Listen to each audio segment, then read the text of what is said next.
மலக்கணம்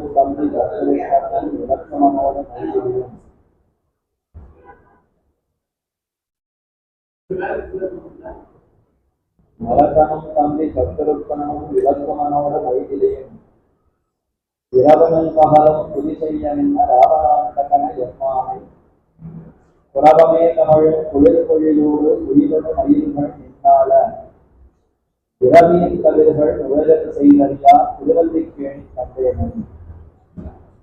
பெரிய திருமொழி பெரிய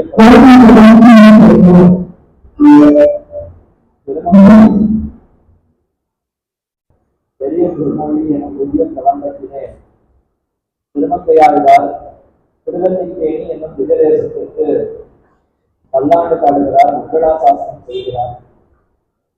அந்த திவ்ய கேந்திரத்திலே எழுந்தோடு இருக்கக்கூடிய ஸ்ரீ பார்மசாரதியான எம்பெருமானை சேவித்த பின்னர் பிரதட்சணமாக வரும் அந்த வழியிலே சக்கரவர்த்தி திருமகன் ஸ்ரீ ராமபிரானையும் சேவித்து பல்லாண்டு பாடுகிறார். அந்த எம்பெருமானை பற்றி தெரிவிக்கும் பொழுது மரகணம் தம்பி சத்துருக்கணனும் இலக்குமனோடு மைதில் என்று பாசுரத்தை அமைக்கிறார். பாசுரத்தை தொடங்கும் பொழுது முதல்ல யாருடைய திருநாமம் இடம்பெறுகிறதுனா பரதன் என்று ராமனுடைய திருத்தம்பியா இருக்கக்கூடிய பரதாழ்வான பற்றி தான் முதல்ல குறிப்பிடுகிறார். அடுத்து பரதனுடைய அடியவனாக இருக்கக்கூடிய சத்ருக்னன், பரத சத்ருக்னர்களை முதலிலே கூறி பின்னர் இலக்குமனோடு மைதிலையும் இரவணன் மகனும் துதி செய்ய நின்ற ராவணாந்தகன், ராவணனை கொன்றொழித்த ஸ்ரீ ராமபிரான் என்று தெரிவிக்கிறார். ராமபிரானை தெரிவிக்கும் போது முதலிலே அவருடைய திருநாமத்தை சொல்லியிருக்கலாம். ஆனால் அந்த பாசுரத்துல முதலிலே பரதன் சத்ருக்னன் இந்த 7 திருநாமங்களைத்தான் முதல்ல குறிப்பிடுகிறார். என்ன காரணம்னா ராமனுக்கு மிகவும் பிடித்தவன் பரதன். ராமனுடைய திருவுள்ளத்தாலே தனக்கு தன்னுடைய தம்பி என்று குறிப்பிட வேண்டும் சொன்னால் அப்படி அவர் குறிப்பிடுவது பரதனையே குறிப்பிடுவார். எப்போதும் பரதனிடத்திலே மிகுந்த அன்பு பிரீத்தி கொண்டு ராமன் அந்த பரதனுடைய நன்மையை எண்ணி போடுவார். இப்படித்தான் ராமாயணத்தில் நமக்கு காண கிடைக்கிறது. கூடவே இருக்கக்கூடிய லக்ஷ்மணர் எனும் தம்பி, அவரிடத்துல கூட சற்று ஆசை குறைவுன்னு சொல்லலாம். ஏன்னா எப்போதும் அந்த லக்ஷ்மணர் கூடவே இருந்து தொண்டுகளை கொள்கிறார். அதனால அவரை விட்டு பிரியவே இல்லை. எப்போதும் அவரோடு சேர்ந்தே இருப்பதினாலே எப்போதும் அவரை கண்டு கழிக்கிறார், ஆனந்தம் கொண்டுகிறார், மகிழ்ச்சியோடு இருக்கிறார். ஆனால் பரதனை விட்டு பிரிய நேர்ந்தது. 14 ஆண்டுகள் பரதனை விட்டு பிரிந்த சமயத்திலே எப்படித்தான் இந்த பரதன் இந்த கடும் குளிரையும் பொருட்படுத்தாமல் எப்படி நம்மை விட்டு பிரிந்து அவன் தீர்த்தமாகி அனுஷ்டானங்களை செய்கிறான்னு தெரியவில்லையே. நம்ம விட்டு பிரிந்து எப்படி பரதன் தாங்கி இருக்கிறான், எப்படி இந்த பிரிவு துயரை பொறுத்து கொண்டிருக்கிறான் என்றெல்லாம் அவ்வப்பொழுது எண்ணி ராமனே ரொம்ப வருத்துகிறார், வருத்தத்தை வெளிப்படுத்துகிறார்னு சொன்னால் அப்ப ராமனுடைய உள்ளத்தாலே தனக்கு தம்பி என்று அவர் மிகுந்த அன்போடு சொல்லிக் கொள்வது யாரைனா அது பரதனைத்தான் சொல்லுகிறாராம். ஆகவே ராமனுடைய திருவுள்ளத்தாலே மிகவும் சந்தோஷம், அவருக்கு மிகவும் உகப்பை தரக்கூடியவராக இருக்கக்கூடிய பரதனை முதலிலே சொல்லுவோம் என்று தான் பரதன் என்று அவருடைய திருநாமத்தை சொல்லி பரதனும் தம்பி சத்துருக்கணனும் அந்த பரதனுக்கு தம்பியாய் துணைவனாய் கூடவே இருக்கக்கூடியவனாக இருந்த சத்ருக்னாழ்வான். ராமனுக்கு இருவருமே தம்பியாக இருக்க சத்ருக்னன் ராமனிடத்தில் அன்பு காட்டவே இல்லை. சத்ருக்னன் பரதனிடத்திலேயே மிகுந்த அன்பு கொண்டவனாய் பரதனையே தெய்வமாக கொண்டு அனைத்து தொண்டுகளையும் பரதனுக்குத்தான் முடிகிறான். ஆகவே பரதனும் தம்பி சத்ருக்னனும் என்று அந்த இரட்டையரை முதல்ல சேர்த்து தெரிவித்தார். மேலும் அவர்கள் காட்டுக்கு கூட வரவில்லையே, நாட்டிலேயே நின்றார்கள். நாட்டிற்கு திரும்பி வந்து அந்த நந்தி கிராமத்தில் இருந்து கொண்டு ராஜ்யத்தை பரிபாலனம் செய்தார்கள். ராமனோடு கூடவே காட்டுக்கு சென்றவர்கள் யாருன்னா சீதாதேவியும் இலக்குமணனும் லக்ஷ்மணனும், இந்த இருவரும் தான் பின்தொடர்ந்து சென்றனர். ஆகவே அந்த இருவரையும் தனியாக சொல்லி நாட்டிலே நின்று ராஜ்யத்தை பார்த்து கொண்ட இருவராக இருக்கக்கூடிய பரதனையும் சத்ருக்னனையும் தனியாக தெரிவிப்போம் என்றுதான் ஆழ்வார் பிரித்து தெரிவித்தார். ஆக அப்படி ராமனுடைய திருவுள்ளத்தை மிகவும் சந்தோஷப்படுத்தினவன், மிகவும் உகப்பை கொடுத்தவன் யாருன்னா அவன் பரதன். அந்த பரதன் எப்படி ராஜ்யத்தை நிர்வகித்தார், மாத பாதுகைகளை கொண்டு போய் எப்படி பட்டாபிஷேகம் செய்து அவன் சீரம் சிறப்புமாக அயோத்தி ராஜ்யத்தை நடத்தினான் என்பதை சற்று விளக்கமாக இன்றைய தினம் பார்த்து அனுபவிக்க வேண்டும். பாதுகா பட்டாபிஷேகம். உண்மையில் பட்டாபிஷேகம் ராமனுக்கு நடைபெற வேண்டும் என்று அனைவரும் எதிர்பார்த்தனர். ராமே ராஜ்யம் பிதுர் அபிமதம் சம்மதஞ்ச பிரஜானம். வேதாந்தாச்சாரியர் தாம் அற்புதமாக விளக்குகிறார். ராவனுக்குத்தான் ராஜ்யம் என்று தசரதன் அவ்வளவு விருப்பம் கொண்டான். இவனுக்கே இளவரசு பட்டம் கட்டி விட்டு யமராஜ்ய பட்டாபிஷேகம் செய்துவிட்டு காட்டுக்கு போக வேண்டும் என்று தான் தசரதன் ஆசைப்பட்டார். தசரதன் மட்டும் ஆசைப்பட்டார்கள், ஊர் முழுக்க அயோத்தி ஜனங்கள் அத்தனை பேரும் அதைத்தான் விரும்பினார்கள். ராமராஜ்யம் பிதுர் அபிமதம் சம்மதஞ்ச பிரஜானம். பிரஜைகள் எல்லோருமே அதற்கு சம்மதித்தனர், ஆமோதத்தை தெரிவித்தனர், எல்லோரும் எதிர்பார்த்தனர். ஆனால் ராமனுக்கு ராஜ்யம் கிட்டவில்லை. கைகேயியானவள் அந்த ராமனுக்கு ராஜ்யம் வேண்டாம், தன்னுடைய புதல்வனான பரதனுக்கே ராஜ்யம் வேண்டும் என்று கைகேயி ஆசைப்பட்டாள். சரி, அவளுடைய ஆசையாவது நிறைவேறித்தான்னு பார்த்தால் பரதனுக்கும் அந்த ராஜ்ய பட்டாபிஷேகம் நடைபெறவில்லை. சரி, இந்த 2 பேருக்கு நடக்கல. லக்ஷ்மணர் சத்ருக்னர் சுமித்ரை பெற்ற செல்வங்கள் அவர்களுக்காவது இளவரச பட்டம் கட்டப்பட்டதா, அவர்கள் ராஜ்யத்தை ஆண்டனரான்னு பார்த்தா அவர்களுக்குமே கிடைக்கல. கடைசியில யார் சிங்காசனத்துல உட்கார்ந்து ராஜ்யத்தை ஆண்டனர்னு பார்த்தால் ராமனுடைய பாதுகைகள் தான் சிம்மாசனத்துல வீறு கொண்டு வெற்றியோடு களிப்போடு அமர்ந்து சிங்காசனத்துல இருந்து ராஜ்யத்தை எல்லாம் நன்றாக சீரும் சிறப்புமாக செங்கோலாட்சி புரிந்தன. அப்ப ராமனுடைய பாதுகைகள் தான் சிம்மாசனத்துல அமருவதற்கு தனி ஒரு ஏற்றம் கொண்டவைகளாய் அமைந்திருந்தன போலும். அப்போ யார் யார் எதிர்பார்த்ததெல்லாம் நடக்கல. யாரும் எதிர்பாராத வண்ணம் யாராவது யோசித்திருப்பார்களா, ராமனுடைய பாதுகைகள் சிம்மாசனத்தில் இருந்து ராஜ்யத்தை ஆளும் என்று யாருமே எதிர்பாராமல் இருக்க அது நடைபெற்றது. தெய்வமற்ற பிரமாணம். இதுல எதை நாம ஏற்றுக்கொள்ள வேண்டும்னா, இதுல இருந்து தெரிந்து கொள்ள வேண்டிய கருத்து என்னன்னா, நம்மை காட்டிலும் மேலானது ஒரு சக்தி தெய்வம் பரமாத்மான்னு ஒருத்தர் இருக்கிறார்.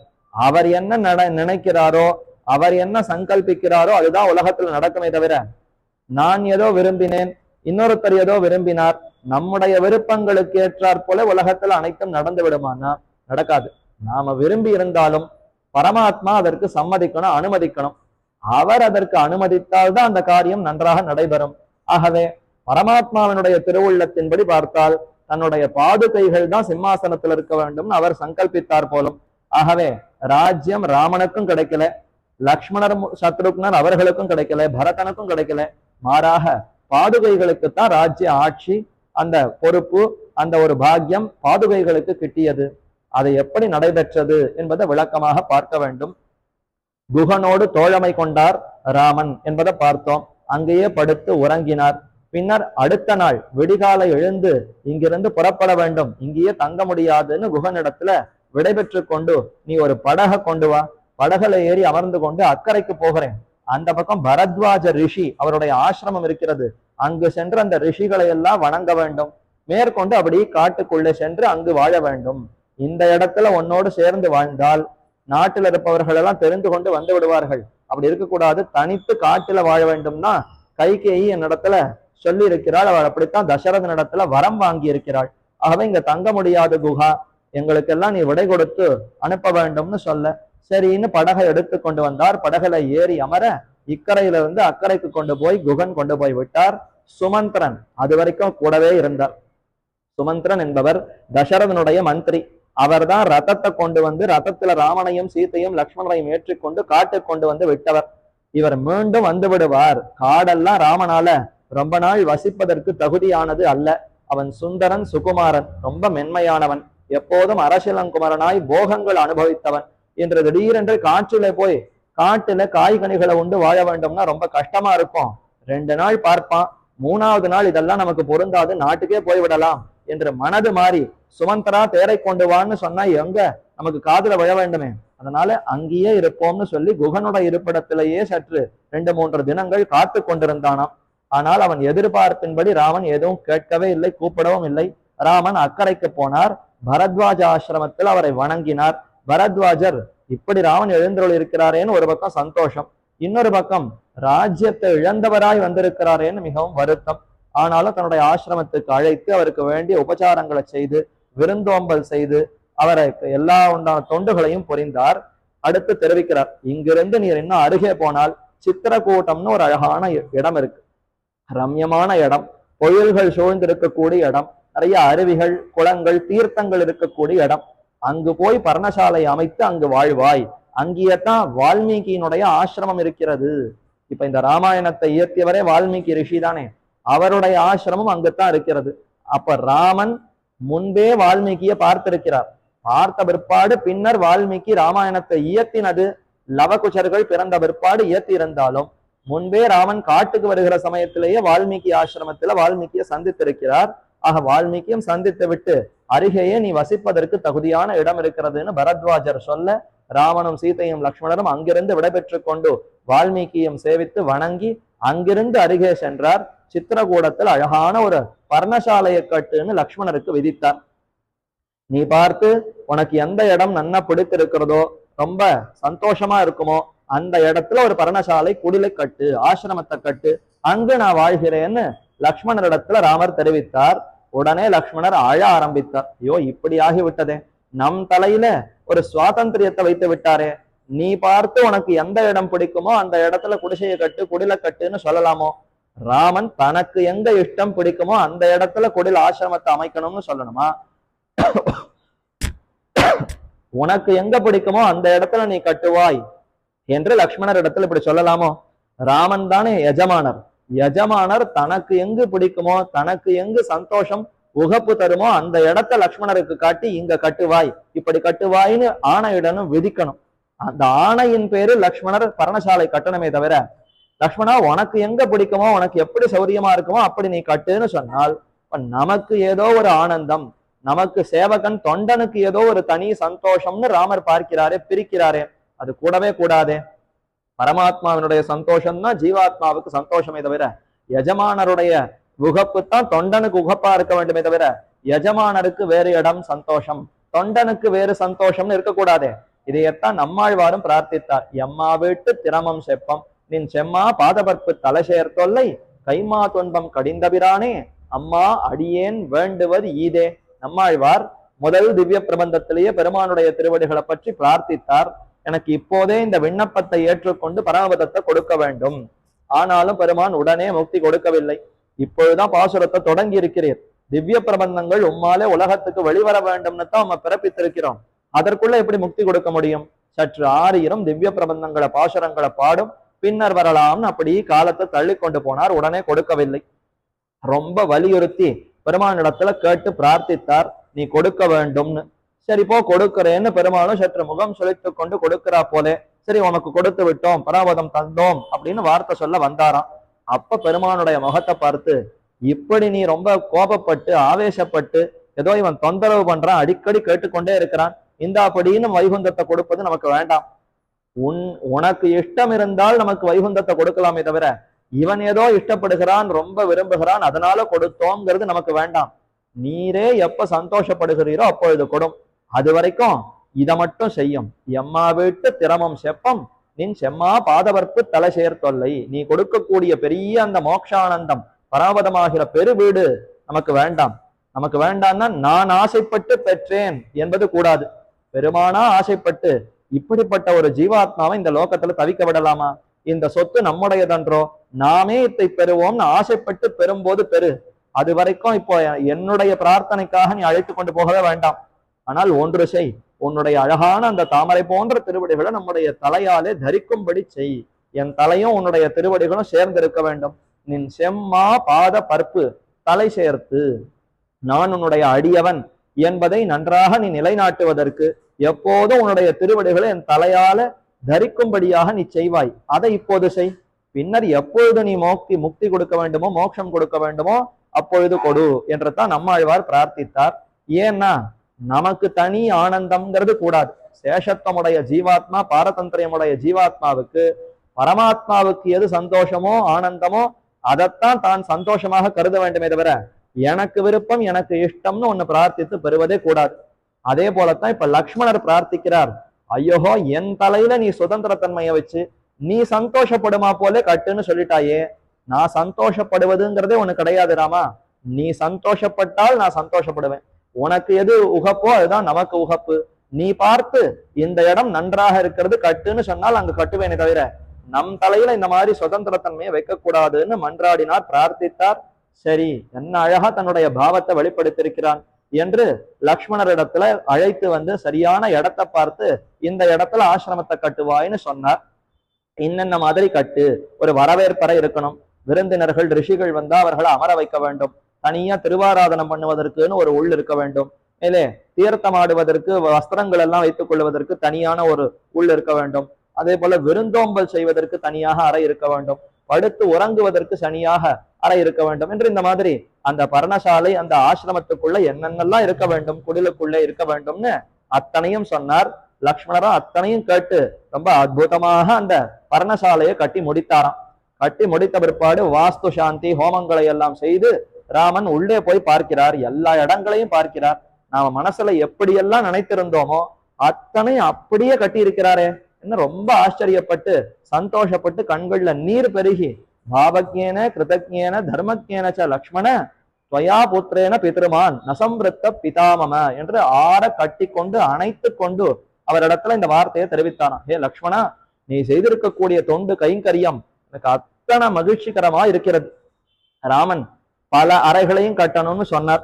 ஆனா தானும் சீதையும் ஏகாந்தமா அமர்ந்து அனுபவிப்பதற்கு, தானும் தன்னுடைய பத்னியுமாக தனியா ஏகாந்தமா இருந்து பேசிக்கொண்டு ஏதோ அந்த ரசிப்பதற்கு ஒரு உள்ளு கட்டணும்னு சொல்லவே இல்லையா.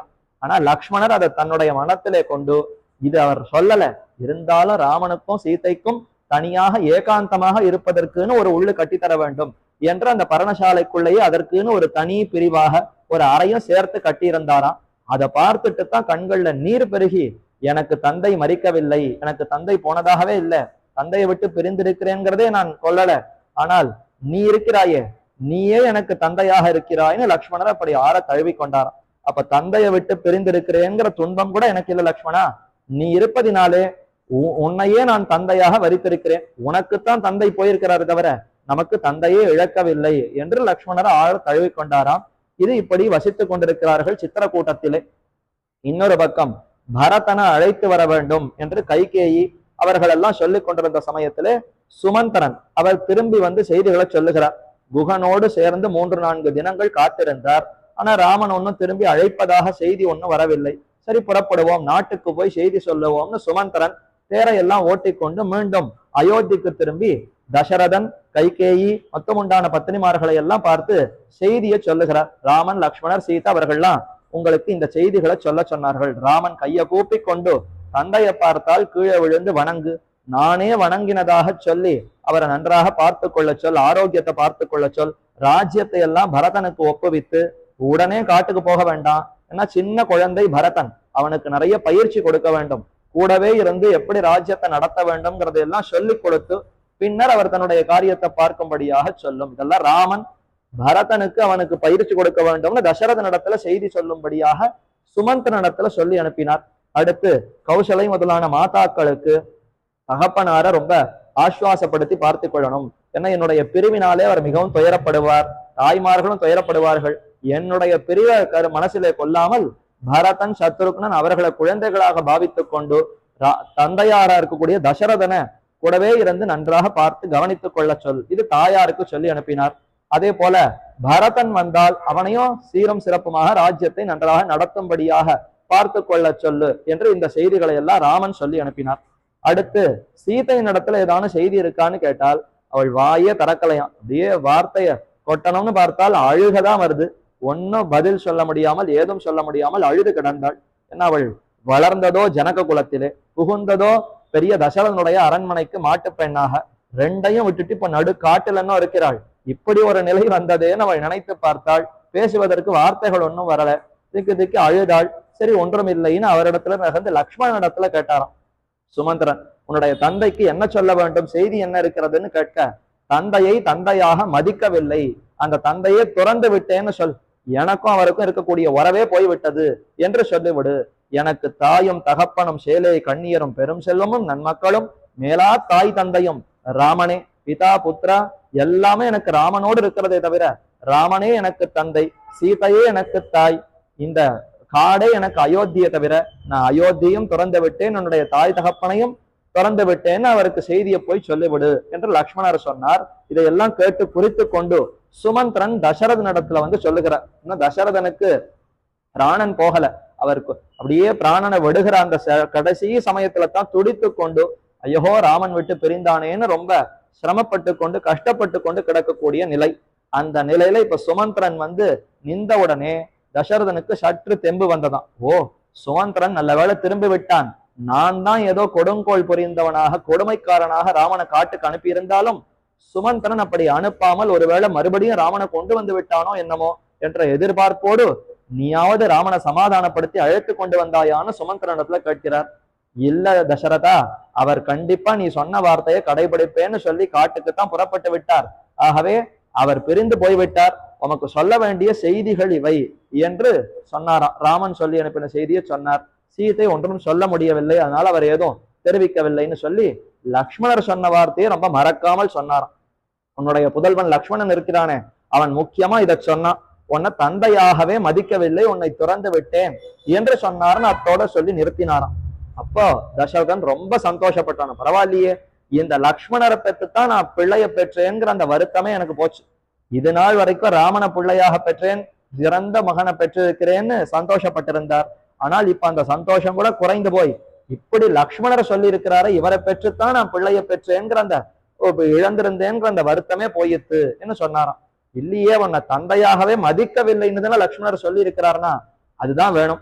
லக்ஷ்மணர் அத்தோடு நிறுத்தி இருக்க மாட்டார், கூட ஒரு வார்த்தையை சொல்லியிருப்பார். நீ முழுக்க சொல்லல, பாதி செய்தியத்தான் சொல்லியிருக்கிறாய், மீதிய சொல் என்று சொல்ல, ஆமா ஆமா சொன்னார், லக்ஷ்மணர் உன்னை தந்தையாக மதிக்கவில்லை, ஆனால் தாயும் தகப்பனும் குருவும் ஆச்சாரியனும் அனைத்தும் ராமனேன் அவரையே பற்றி இருப்பதாக சொன்னார் என்று அந்த வார்த்தையை சொன்ன உடனே அவ்வளவு சந்தோஷமா தசரதனுக்கு, இந்த லக்ஷ்மணர் தான் எனக்கு வாய்த்த பிள்ளையாக இருக்கிறான் என்று லக்ஷ்மணரை கொண்டாடினார். ராமனோ லக்ஷ்மணரை தான் கொண்டாடினார்னு பார்த்தோம். எனக்கு தந்தை போகவில்லை, அவரை விட்டு பிரிந்திருக்கிறேங்கிற துக்கமே இல்லை, நீ இருப்பதனாலே தந்தை எனக்கு கூடவே இருக்கிறார்னு அவரும் கொண்டாடினார். அதே மாதிரி இப்ப தந்தை தசரதனா இருக்கக்கூடிய தந்தையாரும் தன்னை விட்டு பிரிந்து போன லக்ஷ்மணன் ஆனால் ராமனோடு கூட இருந்து அவனையே அனைத்துமாக கொண்டிருக்கிறான்ங்கிற அந்த ஒரு விஷயத்தை தெரிந்து கொண்டு நீ என்றோ எனக்கு பிள்ளை என்று லக்ஷ்மணனை கொண்டாடினார். அப்படி கொண்டாடி விட்டு இருந்தாலும் ராமன் விட்டு பிரிந்த அந்த துயரம் தாழாமல் அப்படியே அங்கேயே மூர்ச்சையாகி பிராணனையும் நீத்தார். அங்கேயே பிராணன் நீத்து விட்டார். இப்ப அடுத்து ஈமச்சடங்குகளை செய்யணும். ராஜ்யத்துக்கு ராஜா இல்லாம போயாச்சே, அடுத்து உடனே ராஜாவை ஏற்பாடு செய்ய வேண்டும். பரதனுக்குத்தான் ராஜ்யம்னு ஏற்பாடாயித்து. சரி, மற்ற மந்திரிமார்கள் எல்லாருமாக கூடி வசிஷ்டர் இடத்துல ஆலோசனை செய்து இனி என்ன செய்வதுன்னு தெரியவில்லையே, எப்படி இப்ப பரதனை வரவழைப்பதுன்னா அதற்கு என்ன செய்தி அனுப்புவோம்? பாதுகாவலர்கள் சேவகர்களை அனுப்பி ரொம்ப முக்கியமான ஒரு காரியம், தந்தை மரித்து விட்டார், ராமன் காட்டுக்கு போகினார்ங்கிற செய்திகளை சொல்ல வேண்டாம், வெறுமனே அவசியம் வந்து செய்ய வேண்டிய ஒரு காரியம் இருக்கிறது, தவிர்க்கவே முடியாது, கண்டிப்பாக வர வேண்டும் என்று இந்த செய்தியை மட்டும் சொல்லி சேவகர்கள் மூலமா அந்த யுதாஜித்து கேகய தேசம் அவர் இருக்கக்கூடிய அந்த இடத்திற்கு பரதனுக்கு செய்தி அனுப்புவோம்னு சேவகர்கள் இடத்துல சொல்லி அனுப்பினார்கள். சேவகர்களும் அன்று இரவே புறப்பட்டு வெகு வேகமாக அவர்கள் விரைந்து ஓடி நடுவுல பல காத தூரம் வழியில இருக்கக்கூடிய ஆச்சரியமான மரம் செடி கொடிகள் அருவிகள் பல பார்க்கறதுக்கு ரம்யமான இடங்கள் எல்லாம் இருந்தன. ஆனா எதுலையுமே கண் செலுத்தாமல் இப்படி ராஜ்யம் தவிக்கிறது, இதையெல்லாம் பார்த்து அனுபவிப்பதா நம்ம காரியம், எதுவும் வேண்டாம், அனைத்தையும் திறந்து நேரே பரதன் இருக்கக்கூடிய இருப்பிடத்துக்கு போய் அவனிடத்துல இந்த செய்தி எல்லாம் சொன்னார்கள். அவசியம் வசிஷ்டர் குலகுருவெல்லாம் செய்தி விடுத்திருக்கிறார்கள், நீ கண்டிப்பா அயோத்திக்கு திரும்ப வேண்டும், இந்த க்ஷணமே திரும்பி தவிர்க்க முடியாத ஒரு காரியம் இருக்கிறது, நீதான் செய்தாக வேண்டும் என்று சொல்ல, சரி என்ன ஏதுன்னு புரியவில்லையே என்று பரதனும் சத்ருகனும் அங்கிருந்து மாமாவனிடத்துல விடை பெற்று கொண்டு உடனே புறப்பட்டார்கள். 7 தினங்கள் ஆயித்தான். அவர் புறப்பட்டு திரும்பி வருவதற்கு ஆங்காங்கு தங்கி, ராஜகுமாரர்கள் அல்லவா, அதனால சற்று சுகுமாரர்கள் ஆங்காங்கு தங்கி இரவு பொழுதிலே போஜனத்தை எடுத்துக்கொண்டு தங்கி தான் வந்தார்கள். 7 தினங்கள் கழித்தான் அயோத்தி தேசத்துக்குள்ளே நுழைந்தார்கள். ஊரே பொலிவு இழந்து எங்குமே வறண்டு போய், அதுவும் சுத்த வசந்த காலம், நன்றாக பூக்க வேண்டிய சமயத்திலே அனைத்து மரங்களும் பட்டு போயின, புஷ்பங்கள் இல்லை, வறண்டு போய் நீர்நிலைகள் எல்லாம் காய்ந்து போய் சருகாய், இன்னும் பஞ்சம் பீடித்தார் போல இந்த தேசம் இப்படி இருக்கிறது, என்ன ஆயித்துன்னு புரியவில்லையே என்று தவித்து கொண்டு பரதன் உள்ளே போனான். போய் தன்னுடைய தசரதன் இருக்கக்கூடிய அரண்மனைக்கு போய் அவரை வணங்கலாம்னு பார்த்தால் தசரதன் கீழே கடக்கிறான். இப்படி இருக்கிறாரே, என்ன ஆயித்துன்னு தெரியவில்லையேன்னா பிராணனே போயிட்டு மரணித்தார். அவர் பிராணன் எல்லாரும் எங்கு போய் சேர வேண்டியுமோ அந்த இடத்துக்கு உன் தந்தையாரும் போய் விட்டார்னு கைகேயி கூட இருந்து பதில் சொன்னாலும். எவ்வளவு கல் மனது இருக்கணும்! எல்லாரும் எந்த இடத்துக்கு போய் சேரணுமோ அந்த இடத்துக்கு உன் தந்தையாரும் போய் விட்டார்னு இப்படியா பதில் சொல்லுவது? இப்படி சொல்லுகிறாளே தாய், என்ன ஆயிட்டுன்னு தெரியவில்லையே. நான் ஊருக்கு போறச்ச ஆனா சௌக்கியமாகத்தானே இருந்தார். இப்படி திடீரென்று இவருக்கு என்ன வந்தது? ஒன்னும் வியாதிகளோ ஏதும் உடலுக்கு உடல்நிலை உபாதைகளோ ஏதும் இல்லாமல் இருக்க இப்படி சடக்கென இவருக்கு எப்படி மிருத்தி வந்ததுன்னு தெரியவில்லையே என்று மிகவும் கலங்கி தந்தை இழந்தோமே இழந்தோமேன்னு மிகவும் பரிதபித்து கீழே விழுந்து மூர்ச்சித்து கிடந்தான். அந்த சமயத்துல மறுபடியும் கைகேயி கூப்பிட்டாளாம். ஹே ராஜன், உத்திஷ்ட உத்திஷ்ட, எழுந்திருப்பாய். இது என்ன பெண்களைப் போல நீயும் அழுது கொண்டிருக்கிறாய்? சத்திரியன் அழவே கூடாது. நீ போய் இப்படி அழலாமா? நீதான் அடுத்து ராஜா, மகுடம் சூட்டிக் கொள்ளணும். சீக்கிரமாக உன் தந்தைக்கு ஈமச் சடங்குகளை செய்துவிட்டு அரியணையில் அமர்ந்து ராஜ்யத்தை நீதான் நடத்த வேண்டும் என்று சொல்ல இடி விழுந்தார் போல இருந்தது. ஐயோ, இப்படி சொல்லுகிறாரே நம்முடைய தாய், இது எப்படி நடைபெறும்? சாத்தியமே அல்லவே. தந்தையார் மரித்தார்னு சொன்னால் அடுத்து ராஜ்யத்துக்கு ராமன் தானே முடிசூட்டிக் கொள்ள வேண்டும். இவர் என்ன நம்மை அரசன் அழைக்கிறார், நான் போய் ஈமச்சடங்குகளை செய்வதா? மூத்தவன் இருக்க இளையவன் எப்படி ஈமச்சடங்குகள் செய்ய முடியும்? என்ன ஆயிற்று? ஏன் ராமனுக்கு என்ன ஆபத்து வந்தது? அவர் எங்கு இருக்கிறார் என்று அடுத்து கேட்க அப்பொழுதுதான் விஷயத்தையே சொன்னால். ராமன் காட்டுக்கு செல்லும்படி நான் தான் வரம் வாங்கினேன், அதன்படி உன் தந்தையாரின் விருப்பம்படி அவர் காட்டுக்கு ஏகிவிட்டார். ஆகவே இப்ப ஈமச்சடங்குகள் செய்வதற்கு அவர் அருகே இல்லை, நீதான் செய்துவிட்டு மேற்கொண்டு ராஜ்யத்தை நடத்த வேண்டும் என்று கைகேயி சொல்ல மிகுந்த துன்பம் கொண்டு துயரம் கொண்டு இப்படி என் தாய் நடந்து கொண்டு விட்டாளேன்னு ஓஹோன்னு புலம்புகிறான், வருந்துகிறான். இப்படியுமா ஒரு தாய் இருப்பாள்? தன்னுடைய குழந்தைக்கு நன்மையை செய்கிறேன்னு மனதிலே கருதி இவ்வளவு பெரிய விஷத்தை போன்ற ஒரு விஷயத்தை செய்து விட்டாளே, எவ்வளவு பெரிய பாபம்! யாருக்கும் குத்தமே அறியாதவன் ராமன். அப்படிப்பட்ட ராமனை போய் காட்டுக்கு அனுப்பி துயரப்படும்படி செய்துவிட்டு தன் மகனான பரதன் நினைத்து கொண்டு எனக்கு நன்மை செய்வதாக இப்படி செய்து விட்டாளே. இவள் செய்த ஒரு காரியத்தினாலே தசரதனும் உயிர் நீத்தான், அவரையும் பிரிய நேர்ந்தது. உயிருக்கு உயிராய் பிராணனா இருக்கக்கூடிய ராமனையும் இழக்க நேர்ந்தது. இப்படிப்பட்ட அவல நிலை இந்த தேசத்துக்கு வந்து விட்டதே. இவள் வயிற்றில் நான் பிறந்தது எவ்வளவு பெரிய பாபம் என்று தன்னையே நொந்து கொண்டான். மத்பாபமேவாத்திர நிமித்தமாசீத்து வனப்பிரதேசே ரகுநந்தனஸ்ய தோஷோன ராஜ்யா ந மந்தராயாக நச்ச மாதுரஸ்ய சொல்லிக்கிறான். யோசிச்சு பார்த்தான், நமக்குத்தான் இத்தனை பாபம் இருக்கிறது, நம் பாப்பத்தினாலத்தான் ராமனுக்கு இப்படி ஏற்பட்டது போலும். ஏன்னா முதல்ல யோசித்தான், கைகேயிக்குத்தான் குற்றம் தோஷம், அவர் பேர்ல தான் குற்றம் தோஷம். அவள் தானே பிரார்த்தித்தாள், அவள் தானே வரம் வாங்கினாள், அதனாலத்தானே ராமன் இப்படி போக நேர்ந்தது என்று கைகேயின் பேர்ல குற்றம்னு முதல்ல சொன்னானா. யோசித்து பார்த்தானா, சற்று யோசித்தான். கைகேயிக்கு குத்தம் எப்படி சொல்ல முடியும்? தன் வயிற்றில் பிறந்த பிள்ளைக்கு நன்மை ஏற்பட வேண்டும் ஆசைப்படுவது எந்த தாய்க்கும் உண்டான ஒரு சுபாவம் தானே. ஆகவே கைகேயி தன் மகனான பரதனுக்கு நன்மை ஏற்பட வேண்டும், ராஜ்யம் வேண்டும், சொத்து வேண்டும் ஆசைப்பட்டிருக்கிறாள். அதனாலே அவன் பேர்ல, கைகேயி பேர்ல இதை சொல்லக்கூடாது, மந்தரை தான் தூண்டி விட்டிருக்கிறாள், அதனால மந்தரையத்தான் சொல்லணும்னு பார்த்தாள். இந்த மந்தரை தூண்டவே தான் கைகேயி மனசு மாறினாள். அதனால மந்தரை பேர்ல தான் குத்தம்னு சொன்னா, மந்தரை மட்டும் என்ன பண்ணுவா? தன் எஜமானியான கைகேயிக்கு நன்மை எதுவோ அதை செய்வதான வேலைக்காரியான மந்தரைக்கு வேலை. ஆகவே இவள் சொல்லி இருந்தாலும் அவளுக்கு புத்தி தடுமாறி விட்டது, அவள் பேர்ல தான் குற்றம்னு கைகேய சொன்னால். கைகேயின் பேர்ல குற்றம் இல்லை, இவள் கேட்டிருந்தாலும் தசரதன் அவன் ஏன் ஒப்புக்கொண்டான்? அவன் முடியாது, நான் கொடுத்த வார்த்தையை மீற முடியாது. உனக்கு கொடுத்த வார்த்தை ஒரு பக்கம் இருந்தாலும் இதோ ராமனுக்கு பட்டாபிஷேகம்னு ஊரார்களுக்கு எல்லாம் வாக்கு கொடுத்து விட்டேனே, அந்த வாக்கை நான் மீற முடியுமா? அந்த சத்தியத்திலிருந்து நான் மீற முடியுமான்னு பார்த்து அதில் அவன் உறுதியாக நின்று ராமனுக்குத்தான் பட்டம் என்று சொல்லி இருக்கலாமே. ஆனால் அதிலிருந்து அவன் கலங்கி ராமனுக்கு பட்டம் இல்லை, பரதனுக்குத்தான் பட்டம், ராமன் காட்டுக்கு போக வேண்டும்னு இசைந்தது தசரதன் தானே. ஆகவே தசரதன் பேர்ல தான் குற்றம். முதல்ல மந்தரை பேர்ல குற்றம் சொன்னால் இல்ல கைகேயின் பேர்ல, கைகேயிக்கு பேர்லயும் குற்றம் இல்லை, தசரதன் பேர்ல தான் குற்றம். அடுத்து இப்ப ராமன் பேர்லயே குற்றத்தை ஏத்தினார். இல்ல தசரதன் சொல்லி இருந்தாலும் ராமன் தான் குற்றவாளி.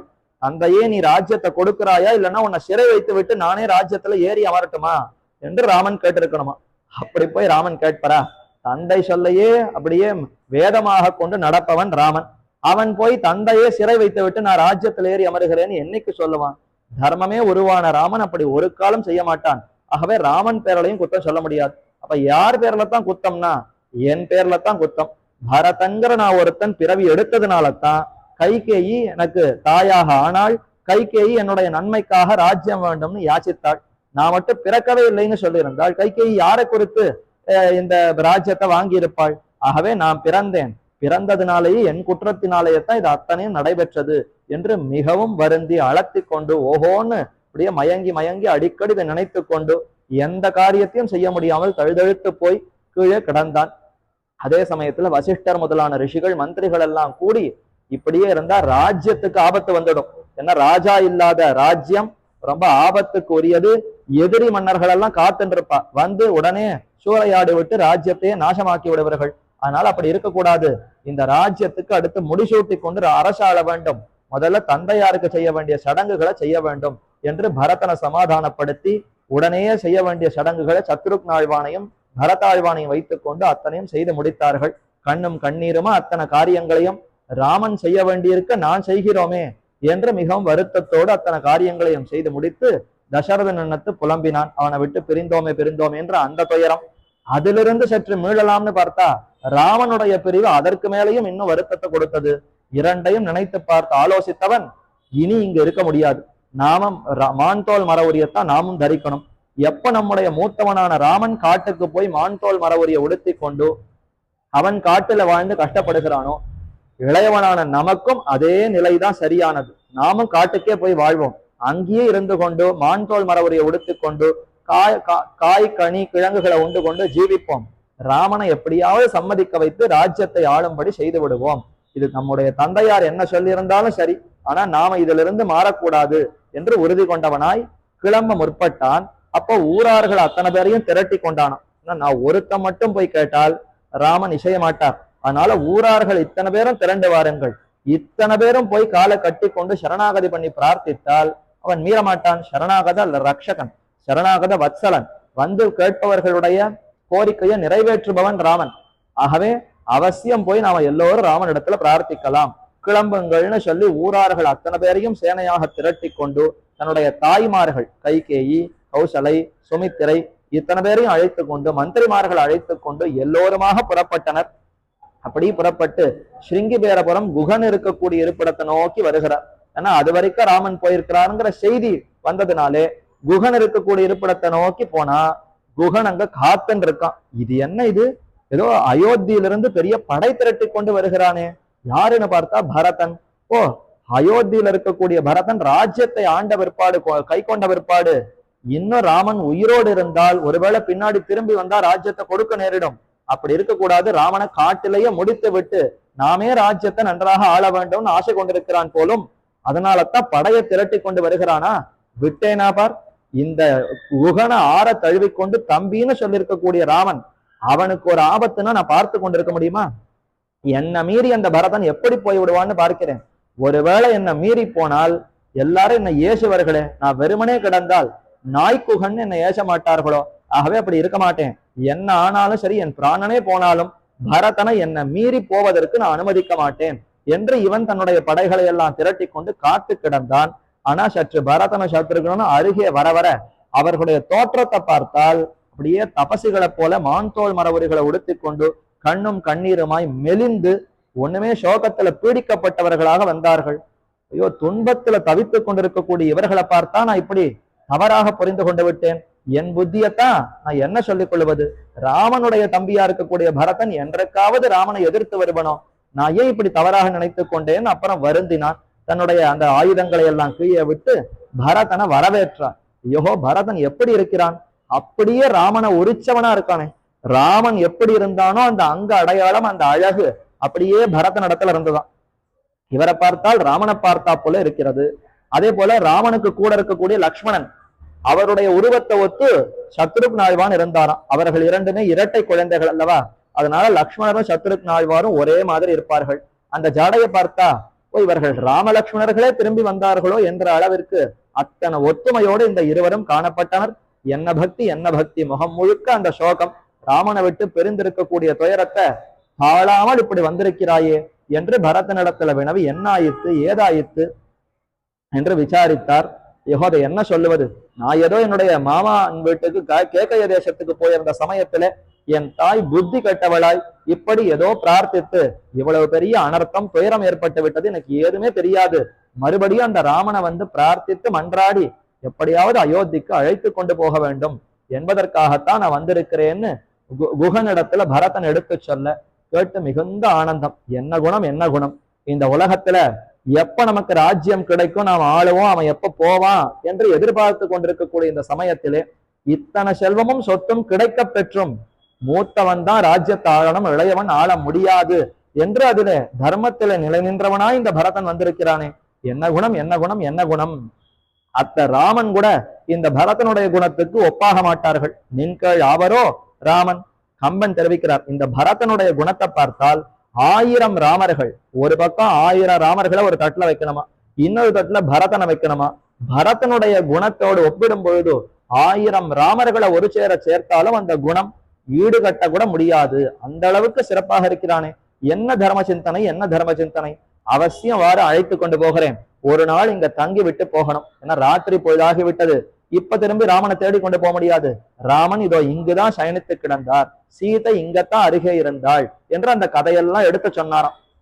என்னமா அந்த ராமன், சப்பரமஞ்சத்துல படுத்துக் கொண்டிருக்கக்கூடிய ராமன் அன்று இரவு முழுக்க இந்த கட்டாந்தரையில, இந்த இடத்துல புழுத்தரையில தான் படுத்துக் கொண்டிருந்தார்.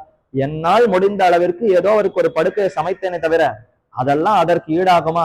இருந்தாலும் அன்போடு ஆசையோடு இதுல படுத்து உறங்கினார் என்று சொல்லி அந்த இடத்தை காட்டின உடனே பரதனுக்கு கண்ணும் கண்ணீருமாகி தலையால அந்த இடத்தை அப்படியே கீழே விழுந்து வணங்கினானாம். என் ராமன் இந்த இடத்துல படுத்து கொண்டிருந்தானா? சீதை எந்த இடத்துல இருந்தாளா? ஐயோ, என்னாலன்றோ இந்த பாபம் நேரிட்டது, என்னாலத்தானே அவர்களுக்கு இந்த தாழ்ந்த நிலை ஏற்பட்டது. இன்னைக்கும் அந்த இடம் இருக்கு. சிங்கிபேரபுரத்துக்கு போனால் குகன் எந்த இடத்துல படுக்கை அமைத்து கொடுத்தானோ ராமசையா என்ன அதற்கு பெயர். அந்த இடத்துல நம்முடைய காலடி படவே கூடாது. தலையால மட்டும்தான் தொட்டு வணங்கலாமே தவிர நாம காலை வைத்து மிதிப்பதற்கு கூட அனுமதிக்க மாட்டார்கள். அந்த அளவுக்கு ரொம்ப ஜாக்கிரதையாய் உயர்ந்த இடமாக அதை கருதி ராமன் அந்த இடத்துல சயனித்த இடம்னு இன்று காட்டுகிறார்கள். அப்பேற்பட்ட அந்த இடத்தை குகன் காட்ட பரதன் கண்டு அழுது அலத்தி, இப்பேற்பட்ட அந்த ராமன் இங்கு படுத்தானா? இவனுக்கு தொண்டு புரிவதற்கு உனக்கு பேரு கிட்டியதா? எனக்கு கூட அது கிட்டவில்லையேன்னு மிகவும் அழுதான். அப்போ லக்ஷ்மணருடைய பிரபாவத்தை பரதனுக்கு இவன் எடுத்து சொன்னாராம். அது வால்மீகி ரொம்ப கொண்டாடி தெரிவிக்கிறார். லக்ஷ்மணஸ்ய மகாத்மனஹா ஆச்சசக்ஷேஷ சத்பாவம் குஹோ ககனகோச்சரஹ பரதாய அப்பிரமேயாய. பரதன் அப்பிரமேயனான பரதன், நம் புத்தியினால அவன் எப்படிப்பட்டவன் அறிய முடியாதான். அப்பிரமேயன்னு சொன்னால் நம்முடைய புத்தியினால அவன் எப்படிப்பட்டவன், அவனுடைய குணங்கள் எப்படிப்பட்டதுன்னு முழுவதுமாக அறிய முடியாது. படியில் குணத்து பரத நம்பிக்கு அன்று அடிநிலை ஈந்தானை பாடிப்பற அயோத்தி வேந்தனை பாடிப்பறன்னு பெரியாழ்வாருடைய பாசுரம். படியில் குணத்து பரத நம்பி. இந்த பரத நம்பிக்கு ஒப்பாக இன்னொருத்தர் சொல்ல முடியுமா? பரதாழ்வானுக்கு நிகர் இன்னொருத்தர்னு விரல் விட முடியுமான்னா முடியாது. அப்படிப்பட்ட பரதாழ்வான் அவனுடைய குணத்துக்கு ஒப்பே சொல்ல முடியாது. அப்படிப்பட்ட அப்பிரமேயனான பரதனிடத்திலே குகன் ககனகோச்சரக காட்டு வாழ் ஒரு வேடன், காட்டிலேயே சுற்றி திரிந்து கொண்டிருக்கக்கூடிய ஒரு வேடன். அந்த வேடன் இப்ப யாருக்கு யாருடைய பிரபாவத்தை எடுத்து சொல்லுகிறான்? சொந்த அண்ணன் தம்பிகள் ராமனும் பரதனும் லக்ஷ்மணனும் சத்ருகனும் சகோதரர்கள். பரதனுடைய தம்பி லக்ஷ்மணர். பரதனுக்கும் லக்ஷ்மணருக்கும் எவ்வளவு நெருங்கின உறவு! நேர ஒரு சேரத்தான் வாழ்ந்தார்கள், ஒன்றாகத்தான் வளர்ந்தார்கள், ஒன்றாகத்தான் விளையாடினார்கள். இப்ப லக்ஷ்மணர் எப்படிப்பட்டவன் பரதனுக்கு தெரியாதா? ஆனாலும் லக்ஷ்மணர் எப்படியெல்லாம் தொண்டு புரிந்தார், என்னமா ராமனுடைய கைங்கரியத்தில் ஈடுபட்டிருந்தார்னு இவன் குகன் மிகவும் ஈடுபட்டு, ஐயோ லக்ஷ்மணர் இப்படி பண்ணார் பரதா. லக்ஷ்மணர் ஒரு பொழுது கூட தூங்கவே இல்லை. சற்றும் அவர் தொய்வு இல்லாமல் அப்படியே சுற்றி ஜாகரூக்கராய் விழித்து கொண்டு 4 பக்கமும் சுற்றி சுற்றி காவல் இருந்தார். என்னமா தொண்டு புரிந்தார். அந்த ராமனுக்கு என்னென்ன சமயத்துல என்னென்ன கொடுக்கணுமோ உடனே உடனே அந்தந்த தொண்டுகளை அப்பப்பொழுது பார்த்து பார்த்து செய்தார்னு பரதனுக்கு லக்ஷ்மணருடைய பிரபாவத்தை எடுத்து சொன்னாராம். வால்மீகி பார்த்து ரொம்ப இதை ரசிச்சு சொன்னார். ஆச்சாரியர்கள் வியாக்கியானம் பண்ணும் பொழுது கழியினுடைய பெருமையை கடலுக்கு சொன்னான்னு எழுதினான். கழின்னு சொன்னால் சின்ன குட்டை மாதிரி நீர் தேங்கும் கடல் நீர். சமுத்திரத்துக்கு போகிறோம், அந்த சமுத்திரத்தினுடைய அந்த நதி, அந்த நதிகள் எல்லாம் போய் சேரக்கூடிய இடம். அந்த இடத்துல என்ன ஆகும்னா நதி நீர் உள்ள போகும், சமுத்திரமும் இப்படி உள்ள வரும். சற்று பொழுது சமுத்திரம் அதிகமாச்சுன்னா அதனுடைய நிலை உயர்ந்ததுன்னு சொன்னால் அந்த நீர் நதிக்குள்ள வரும். அல்லது சமுத்திர மட்டம் குறைந்ததுன்னு சொன்னால் நதி நீர் சமுத்திரத்தை நோக்கி போகும். இது அப்ப இப்ப கொஞ்சம் பகல் இரவு பொழுதுல மாறி மாறி இருக்கும். சில சமயம் என்ன ஆகும், அங்கிருந்து ஒரு நீரானது சற்று பிரிந்து அந்த மணல் பாங்கான இடத்துக்கு உள்ள வந்துடும். அந்த இடத்துல அப்படியே குட்டையாக தேங்கி இருக்கும். சமுத்திரத்தினுடைய நீர் சற்று அலைகள் அப்படி வேகமா வருகிற சமயத்துல உள்ளே புகுந்து ஆங்காங்கு பள்ளமா இருக்கக்கூடிய இடத்துல அந்த நீர் தேங்கி அப்படி குட்டை குட்டையா இருக்கும். அதற்கு கழின்னு பெயர். இந்த கழியினுடைய பெருமை எப்படி தெரியுமான்னு சமுத்திரத்தை நோக்கி ஒருத்தன் சொன்னா அது எங்கேயானு ஈடுபடுமா? சமுத்திரத்துக்கு தான் பெருமை. அதிலிருந்து பெறப்பட்ட நீர் தான் இந்த கழியில இருக்கக்கூடிய நீரே. ஆனா கழி எத்தகையதுன்னு சமுத்திரத்துக்கு சொன்னால் என்ன ஆகும்? அத மாதிரிதான் லக்ஷ்மணன் எப்படிப்பட்டவன் என்று பரதனுக்கு இந்த குகன் எடுத்து சொல்லுகிறான். இவன் வழிபோக்கன். இன்றுதான் லக்ஷ்மணரை பார்த்திருக்கிறான். பரதனோ லக்ஷ்மணனோ என்றோ சகோதரர்கள், கூடவே வளர்ந்தவர்கள். அப்படி இருக்க லக்ஷ்மணன் என்னமா கைங்கரியம் பண்ணினான்னு பரதனுக்கு எடுத்து சொல்லுகிறானே, இவன் புரிஞ்சுக்கவே இல்லை. பரதன் இன்னும் உயர்ந்தவன். ராமன் திருவுள்ள மகிழ்ச்சி தான் பரதனுக்கு முக்கியமே தவிர மத்தொன்னும் தெரியாதவன் பரதன். லக்ஷ்மணர் சற்று பிடிவாதம். எதை நினைக்கிறாரோ அதை சாதிக்கணும், ராமனுக்கு கூடவே போகணும்னு அவர் அப்படி இருந்தார். ஆனா அவனை விட மிகவும் சீரியவனான பரதனுக்கு போய் என்னமோ லக்ஷ்மண பிரபாவத்தை எடுத்து சொல்லிட்டு இருக்கானே இவன் என்று ஆச்சாரியர்கள் வியக்கிறார்கள். அப்படி எடுத்து சொல்ல கண்ணும் கண்ணீருமா கேட்டு, என்ன பாக்கியம் லக்ஷ்மணனுக்கு கிடைத்தது, இந்த துர்பாகியன் என் பாப்பத்தை புரிந்திருக்கக்கூடிய பரதனுக்கு இது கிடைக்கவில்லையேன்னு தன்னையே நொந்து கொண்டான். என்ன காரணம்னு யோசித்தான். ராமனை விட்டு பிரிந்தில்லாமல் கூடவே இருப்பதுதான் இதற்கு காரணம். லக்ஷ்மணன் ஒரு நொடி பொழுது கூட ராமனை விட்டு பிரிந்தே இருக்கல. நான் ஏன் பிரிந்து போனேன்? அதே போலத்தான் நானும் ராமனையே சுற்றி இருந்திருக்க வேண்டும். ராமனிடத்துல பக்தி, ராம பக்தன்னு பெயர் வைத்துக் கொண்டு 6 மாசமோ இத்தனை வருஷமோ அவரை விட்டு பிரிந்துதான் நான் போயிருந்தேன். போனது எவ்வளவு பெரிய தவறு. ராமனை விட்டு பிரியாமல் கூடவே இருந்த லக்ஷ்மணனுக்கு எவ்வளவு பெரிய கைங்கரியமே கிட்டி இருக்கிறது. அவனை விட்டு பிரிந்திருந்ததுனாலே நமக்கு அந்த பேரு கிட்டவில்லையேன்னு மிகவும் நொந்து கொண்டார். இப்படி இவர்கள் பேசிக் கொள்ளுவதற்குள்ளே பகல் வந்து விட்டது, சூரிய உதயமே ஆகிவிட்டது.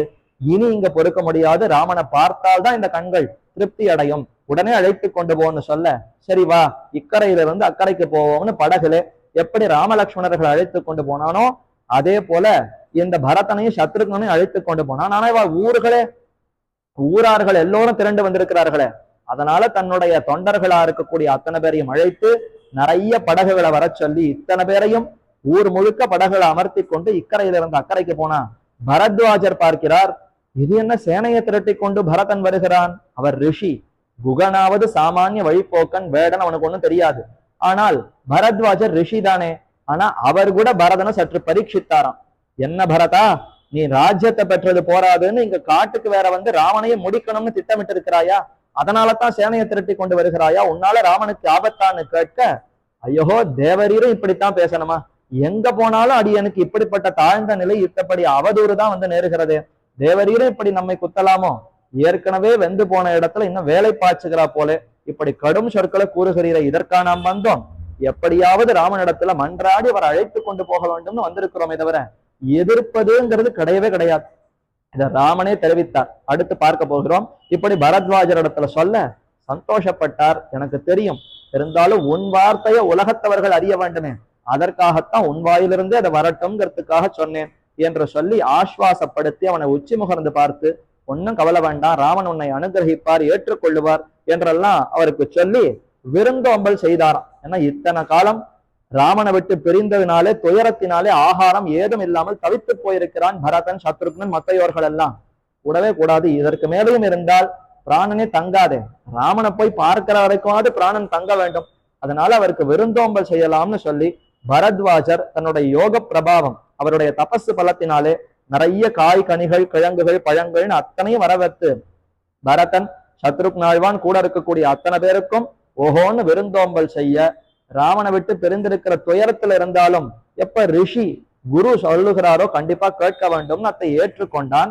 பின்னர் அங்கிருந்து புறப்பட்டு பரத்வாஜரை அழைத்து கொண்டு போனார். வாரும், இதோ இந்த இடத்துலதான் ராமன் தங்கி இருக்கிறாருன்னு அந்த ஆசிரமத்தை நோக்கி அழைத்து கொண்டு போனால், அருகே வர வர லக்ஷ்மணர் அப்படியே சுத்தி காவலுக்கு இருக்கிறவர் பார்த்துட்டார். நம்ம தேசத்து கொடியா இருக்கிறதே, படைகள் திரட்டி வருகிறா போல இருக்கே, இத்தனை குதிரைகள், இத்தனை யானைகள், எதற்கு இதெல்லாம் வருகிறது? ஓஹோ, பரதன் நம்மை பின்தொடர்ந்து வந்திருக்கிறான் போலும், நம்மையே அழித்து, ராமனை அழித்து ராஜ்யத்துக்கு இனி யாரும் எதிரி கிடையாதுன்னு ஆக்குவதற்கு வந்திருக்கிறான் போலும். விட்டேனா பார், இப்பொழுதே அம்புகளை எடுத்துக்கொண்டு வில்லை எடுத்துக்கொண்டு அவனை ஒன்றுமில்லாதபடி ஆக்கி விடுகிறேன். என் உயிர் இருக்கிற வரைக்கும் அவனால எந்த ஆபத்து ராமனுக்கு வரக்கூடாது என்று சொல்லிக்கொண்டு ஆவேசமா புறப்பட தயாரானான். அப்ப ராமர் பார்த்து, பொறு லக்ஷ்மணா என்றப்ப ரொம்ப நிதானமா பேசினாராம். ஏன் இப்படி தொடுக்கிறாய்? ஏன் இவ்வளவு உனக்கு கோபம் வருகிறது? சற்று பொறு, நீ என்ன நினைத்து கொண்டிருக்கிறாய்? பரதன்கிறவன் எதிர்த்து வருகிறான்னு நினைக்கிறாயே. பரதன் என்பவன் எதிர்க்கிறான்னு சொன்னால் முதல்ல நானே இருக்க மாட்டேன். என் தம்பிகளுக்குள்ளே பரதன் எப்படிப்பட்டவன் தெரியுமா? என் தம்பிகள் அத்தனை பேருமே எப்படிப்பட்டவர்கள்னா ராமனுக்கு எதிராக எதையும் நினையாதவர்கள். மனசால கூட ராமனுக்கு எதிராக நினையாதவர்கள். செயலால செய்வர்களோ? அப்படி நினைத்தார்னு சொன்னாலே ராமன்கிறவன் அடுத்த நொடி இருக்க மாட்டேன், நானே பிராணனை விட்டுடுவேன். அந்த அளவுக்கு என்னுடைய தொண்டர்கள், என்னுடைய தம்பிமார்கள் எனக்கு தொண்டர்களாக இருக்கிறார்கள். பரதனை போய் இப்படி நினைத்து விட்டாயே, அவன் ஒரு காலம் நமக்கு தவறு நினைக்கவே மாட்டான். சற்று பொறு, அருகே வந்த பிற்பாடு என்ன ஏதுன்னு பார்த்துத்தான் செய்யணுமே தவிர இவ்வளவு ஆவேசம் கொண்டு போவது கூடவே கூடாது என்று சொல்லி பார்த்தாலும் அவர் அந்த கோபத்தை குறைப்பதாகவே தெரியவில்லை. அப்ப மேலும் ஒரு வார்த்தை சொன்னார். ஓ, இப்ப புரிந்து விட்டது லக்ஷ்மணா, உனக்கு ராஜ்யத்துல ஒரு கண் இருக்கு போல இருக்கு, அதற்காகத்தான் நீ இந்த துடி துடிக்கிறாய். எங்க பரதனுக்கு கிடைத்து விட்டதே நமக்கு கிடைக்கவில்லையேன்னு உனக்கு ரொம்ப கோபம் போல் இருக்கு. அதனாலதான் பரதனை முடித்து விட்டால் எதிரியே கிடையாது, பின்னர் ராமன் என்னையை முடித்து விட்டு நீ ராஜ்யத்தை ஆளலாம்னு பார்க்கிறாயா என்ற அந்த சுடு வார்த்தையை சொல்ல அப்படியே என்ஷான் உடம்பா இருக்கக்கூடிய லக்ஷ்மணன் கூன் குறுகி ஒன்றும் பேச முடியாமல் அப்படியே கீழே விழுந்து விட்டான். இப்படியா ராமா சொல்லுவேன், எனக்கு ஜீவிதமே நீதான், நீதான் வாழ்க்கைன்னு உன் பின்னாடி வந்திருக்கிறேன், வந்த என்னை பார்த்து ராஜ்யத்துல உனக்கு விருப்பமானு கேட்டால் நான் என்ன சொல்லுவேன், ஏது சொல்லுவேன்? என்னை பார்த்தா உனக்கு அப்படியா இருக்கிறது? உனக்கு ஆபத்து வந்து விடுகிறதேன்னு நான் பரதனை எதிர்க்கிறேனே தவிர மத்த எதுலையுமே எனக்கு கிடையாது. ந தேவலோகாக்கிரமணம் ந அமரத்தம் பிரணீமகே, உன்னுடைய தாசத்தம் உன்னுடைய தொண்டுதான் எனக்கு தேவைமே தவிர உன்னை விட்டு எனக்கு தனியாக ஒரு சந்தோஷம்ங்கிறது எதுவுமே கிடையாது. அது தேவலோகம் கிட்டினாலும் சரி, இந்த அயோத்தி ராஜ்யம் கிட்டினாலும் சரி, எதையுமே புல்லுக்கு சமமாக மதிப்பேனே தவிர நீதான் எனக்கு வாழ்க்கைன்னு கொண்டிருக்கக்கூடிய எனக்கு இதெல்லாம் ஒரு ஒரு பொருளோ என்று லக்ஷ்மணன் சொல்ல, சரி பொழு, அப்படி இருக்கிறேன்னா எதற்கு துடிக்கிறாய், அருகே வரட்டும், என்ன எதுன்னு விசாரித்துத்தான் அனைத்தையும் பண்ண வேண்டுமே தவிர துடிக்க கூடாது, ஆவேசம் கொள்ளக்கூடாதுன்னு அவரை சமாதானப்படுத்தினார். அவரும் பொறுத்தார். பின்னர் அருகே வர வர அப்ப ராமனே பார்த்து தெரிவிக்கிறார், பாரு அவன் வரக்கூடிய கோலத்தை பார்த்தா ஜடாமுடியும் மான்தோல் மரவரையும் உடுத்து கொண்டு கண்ணும் கண்ணீருமா இழைத்து போய் சோகத்துல பிடித்தவனா வருகிறான். இவனா நம்ம எதிர்க்க வருகிறான் நினைத்து கொண்டு விட்டாய்? கிடையவே கிடையாது. பரதன் என்னைக்காவது அப்படி செய்வனோ? சற்று இரு, அவன் அருகே வரட்டும்னு சொல்லி அவரை சமாதானப்படுத்த பரதனும் சத்ருகனும் அருகே வருகிறார்கள். அப்படி தூரக்க பார்த்தால் ஆசிரமம் கண்ணில் பட்டது. பார்த்த உடனே சந்தோஷம், ஆஹா இந்த ஆசிரமம் தான் நிச்சயம் ராமசீதைகள் வாழக்கூடிய இடமாக இருக்க வேண்டும். ஏன்னா சுத்தி எல்லா ஜீவராசிகளும் சந்தோஷமா இருக்கு. இதுவரைக்கும் நாம பார்த்த இடங்கள் எல்லாம் ஒரே வறண்டு போய் ஒன்றும் இல்லாமல் தவித்த இடமா இருக்கு. எங்க ராமன் வாழ்கிறாரோ அந்த இடம் நல்ல பச்சை பசேல்னு சீரம் சிறப்புமா இருக்குமே. அப்ப இந்த அடையாளங்கள் எல்லாம் பார்த்தால் நிச்சயம் ராமன் இங்கதான் வசித்திருக்க வேண்டும். அந்த இடம் பாப்பியான எனக்கும் கண்ணில் பட்டுகிறதே என்று சந்தோஷப்பட்டாராம். அந்த உயர்ந்த இடம் நம்முடைய பாப்பியான தாழ்ந்தவனான என் கண்ணுக்கும் இது இலக்காகிறது என்று நினைத்து கொண்டு மீண்டும் கண்ணீர் ததும்ப அருகே சென்று அந்த ராமலக்ஷ்மணர் அப்படியே சாஷ்டாங்கமா கீழே விழுந்து வணங்கினான். கண்கள் பூரிப்படைந்து கேள கரகரகரன்னு கண்ணீர் பெருகித்து வாய் எழும்பவே இல்லை, பேச முடியல, ஒன்றும் முடியாமல் அழுது அலத்தி கொண்டு அவரை ஆற தழுவி கொண்டார். அந்த சமயத்துல ராமருக்கும் ஒன்னும் பேச்சு எழும்பல. சற்று ஒரு முகூர்த்த காலம் ரெண்டு பேரும் ஒருத்தர் அணைத்து கொண்டு ஆற தழுவி கொண்டு எப்படி இருக்கிறாய்ன்னு அப்படி கண்களாலேயே விசாரித்து கொண்டனர். பின்னர் பரதனிடத்துல வரிசையா விசாரிக்கிறார் ராமர். அவருக்கு ஒண்ணுமே தெரியாது, தசரதன் மரித்ததோ அல்லது இவர் ராஜ்ய பட்டாபிஷேகம் செய்து கொள்ளாமல் இவர் இப்படி திரும்பி வந்ததோ ஏதும் தெரியாது. இவர் ராஜ்யத்தை ஏற்றுக்கொண்டு விட்டார்னு நினைத்து கொண்டு நம் பேர்ல இருக்கிற ஆசையினால் நம்ம பார்க்க வந்திருக்கிறான் என்று தான் அவர் தெரிந்து கொண்டிருந்தார். அதனால வரிசையா பல கேள்விகளை கேட்கிறாராம். நீ ராஜ்யத்தை ஏற்றுக்கொண்டாயே, பகல் வேளையில் தூங்காமல் இருக்கிறாயா, தொண்டர்களுக்கெல்லாம் சரியா ஊதியத்தை கொடுக்கிறாயா, மந்திரிமார்களை எல்லாம் சரியாக அந்தந்த பொழுதுல அவர்களை பார்த்து ஆலோசிக்கிறாயா, நகரவலம் வந்து நகரத்துல இருக்கக்கூடிய ஜனங்களினுடைய கஷ்டங்கள் எல்லாம் என்னன்னு குறை கேட்கிறாயா என்று வரிசையா பல கேள்விகள். ராஜாவுக்கு உண்டான தர்மங்களை எல்லாம் சொல்லி நீ ஏன் இப்ப வனத்துக்கு வந்து விட்டாய், ராஜ்யத்தை நடத்தக்கூடிய நீ எதற்கு இந்த சமயத்துல இங்க வந்திருக்கிறாய், ஏன் இப்படி மான்தோல் மரவரை உடுத்து கொண்டிருக்கிறாய்னு பல கேள்விகளை கேட்டு வரிசையா பல கேள்விகளை சொல்லி அதுல இறுதியாக ஒரு கேள்வியை சொன்னாராம். நம்முடைய முன்னோர்கள் கடைபிடித்த தர்மத்தை மீறாமல் நீயும் கடைபிடிக்கிறாயான்னு கேட்ட உடனே இதுவரைக்கும் கேட்ட எந்த கேள்விக்கும் பரதன் பதிலே சொல்லல. இந்த கேள்வி கேட்ட உடனே துணுக்குன்னு எழுந்தார். ராமா, இந்த கேள்வி கேட்டையோ இல்லையோ, அதற்குத்தான் இப்ப வந்திருக்கிறேன். முன்னோர்கள் செய்த தர்மத்தை மீறாமல் இருக்க வேண்டும், முன்னோர் மொழிந்த முறை தப்பாமல் கேட்டு பின்னோர்ந்து தாமதனை பேச வேண்டும், இதான் நம்முடைய வழக்கம்.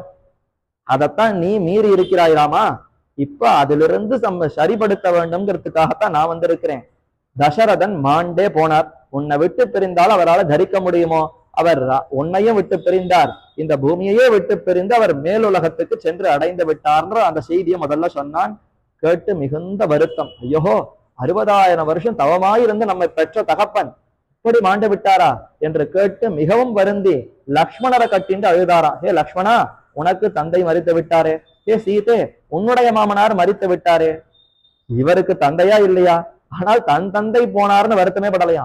உன்னுடைய தகப்பனார் போயிட்டாரே, உன்னுடைய மாமனார் போயிட்டாரேன்னு அவர்களுக்கு சொல்லி வருத்தப்படுகிறாரேன்னா எதையுமே தன்னுடைய உறவுன்னு பார்ப்பதே கிடையாது. தனக்கு நெருக்கமா இருக்கவர்களுடைய உறவாகத்தான் அவன் பார்த்திருக்கிறான். இப்படி அந்த தசரதனுடைய அந்த மரணத்துக்கு மிகவும் பயப்பட்டு, அதாவது மிகவும் வருந்தி துடித்து போய், ஐயோ இந்த தசரதனுக்கு ஈமச்சடங்குள்ள செய்ய முடியாத ஒரு தாழ்ந்த ஒரு நிலையாக நமக்கு இருக்கிறது, வருத்தம் கொண்டான். சரி, என்ன செய்வது? இங்கேயே ஏதோனும் ஜல தர்ப்பணமாவது பண்ணலாம், நீரை எடுத்துக்கொண்டு எல்லை எடுத்துக்கொண்டு இங்கேயே தர்ப்பணம் செய்து விடலாம் என்று அந்த செய்தியை கேட்டு மிகவும் துடித்து போய் அங்கேயே தர்ப்பணாதிகளை செய்தான். மிகவும் வருத்தத்திலே சோகத்திலே மூழ்கி கிடந்தான். அடுத்து பரதனே சொல்லுகிறான், சரி சரி, இப்படியே சோகத்துல இருந்தால் போராது, ராஜ்யத்துக்கு ஆள் இல்லாமல் ராஜா இல்லாமல் இருப்பது தவறு, நீர்தான் அடுத்து முடிசூடி கொள்ள வேண்டும். நம்முடைய முறை என்ன? மூத்தவனருக்கு இளையவன் பட்டத்துக்கு வரக்கூடாதுங்கிறத முறை. இப்ப நான் இளையவன், நீதான் மூத்தவன், நீதான் இந்த அரியணத்தில் அரியாசனத்தில் அமர வேண்டும். ராஜ்யத்துக்கு உண்டான ராஜாவுக்கு உண்டான அலங்காரங்கள் எல்லாம் சித்தமா இருக்கு. இப்பொழுதே நீ மங்கள ஸ்நானத்தை பண்ணி இந்த அலங்காரங்களை எல்லாம் பூண்டு அயோத்திக்கு செல். அங்கிருந்து நீ ராஜ்யத்தை சுகமாக பட்டாபிஷேகம் செய்து கொண்டு ராஜ்யத்தை பார்த்துக்கொள். தந்தை சொன்ன வார்த்தை பொய்யாக கூடாதுதானே, அதை நான் பார்த்துக்கிறேன். 14 வருஷம் நான் காட்டுல வாழ்கிறேன், என் தாய் தானே வரத்தை கேட்டவள், அதனால நானே காட்டுல வாழ்கிறேன், இப்படியெல்லாம் சொல்லி பார்த்தான். ஆனா எதற்கோ ராமன் சம்மதிக்கவே இல்லை. அதெல்லாம் முடியவே முடியாது. தந்தை சொன்ன வார்த்தை, தந்தை என்னத்தான் அப்படி போகணும்னு வரம் கொடுத்தாரே தவிர, கைகேயி நான் தான் காட்டுக்கு போகணும்னு விரும்பினாலே தவிர அந்த மாதிரி எல்லாம் முடியாதுன்னு சொல்லி ராமன் மறுத்தான். கைகேயி முதலான தாய்மார்களும் வந்து பிரார்த்தித்தார்கள். கைகேயியே வருந்தினாள், ஐயோ நான் ஏதோ நன்மை செய்கிறேன்னு போய் கடைசியில இவ்வளவு பெரிய தீய காரியத்தை புரிந்து விட்டேன், என்னால் தான் இவ்வளவு பெரிய குற்றங்கள் எல்லாம் நடைபெற்றன, ராமா மன்னிக்க வேண்டும்னு வந்து பிரார்த்திக்க, தாயே உன்னுடையது எந்த குற்றமும் இல்லை, விதிப்படி என்ன நடக்கணுமோ அதுதான் நடக்கிறது. மேல இருக்கக்கூடிய பரமாத்மா இன்னது நடக்கணும்னு சங்கல்பிக்கிறார், அதை யாரால மீற முடியும்? அதுல ஒரு பகடைக்காயாக விளையாட்டுக்காயாக நீ இருந்துக்கிறாயே தவிர காட்டுல நான் வாழ வேண்டும்ங்கிறது விதி, அதன்படிதான் நான் இருக்க முடியும். கண்டிப்பா 14 வருஷங்களை முடித்து கொண்டு திரும்பி வருகிறேன் அவர்களையும் சமாதானப்படுத்தினான். ஆனா பரதன் மட்டும் சமாதானம் அடையவே இல்லை. என் தலையில சுவாதந்திரியத்தை வைக்க கூடாது என்றதான் அவன் சொன்னான். நான் சுதந்திரமானவன், நானே ராஜ்யத்தை ஆளக்கூடியவன்ற அந்த சுதந்திரத்தன்மை நமக்கு வரக்கூடாது, அதை எப்படியாவது நீர் போக்க வேண்டும். இந்த ராஜ்யத்தை உம்மிடத்துல சமர்ப்பித்து விட்டேன், ஒருவேளை இது எனக்குன்னு என்னுடைய தாய் தகப்பன் வாங்கி இருந்தாலும் இப்ப இது என்னுடையது அன்று உம்முடையதுன்னு சமர்ப்பித்தான்.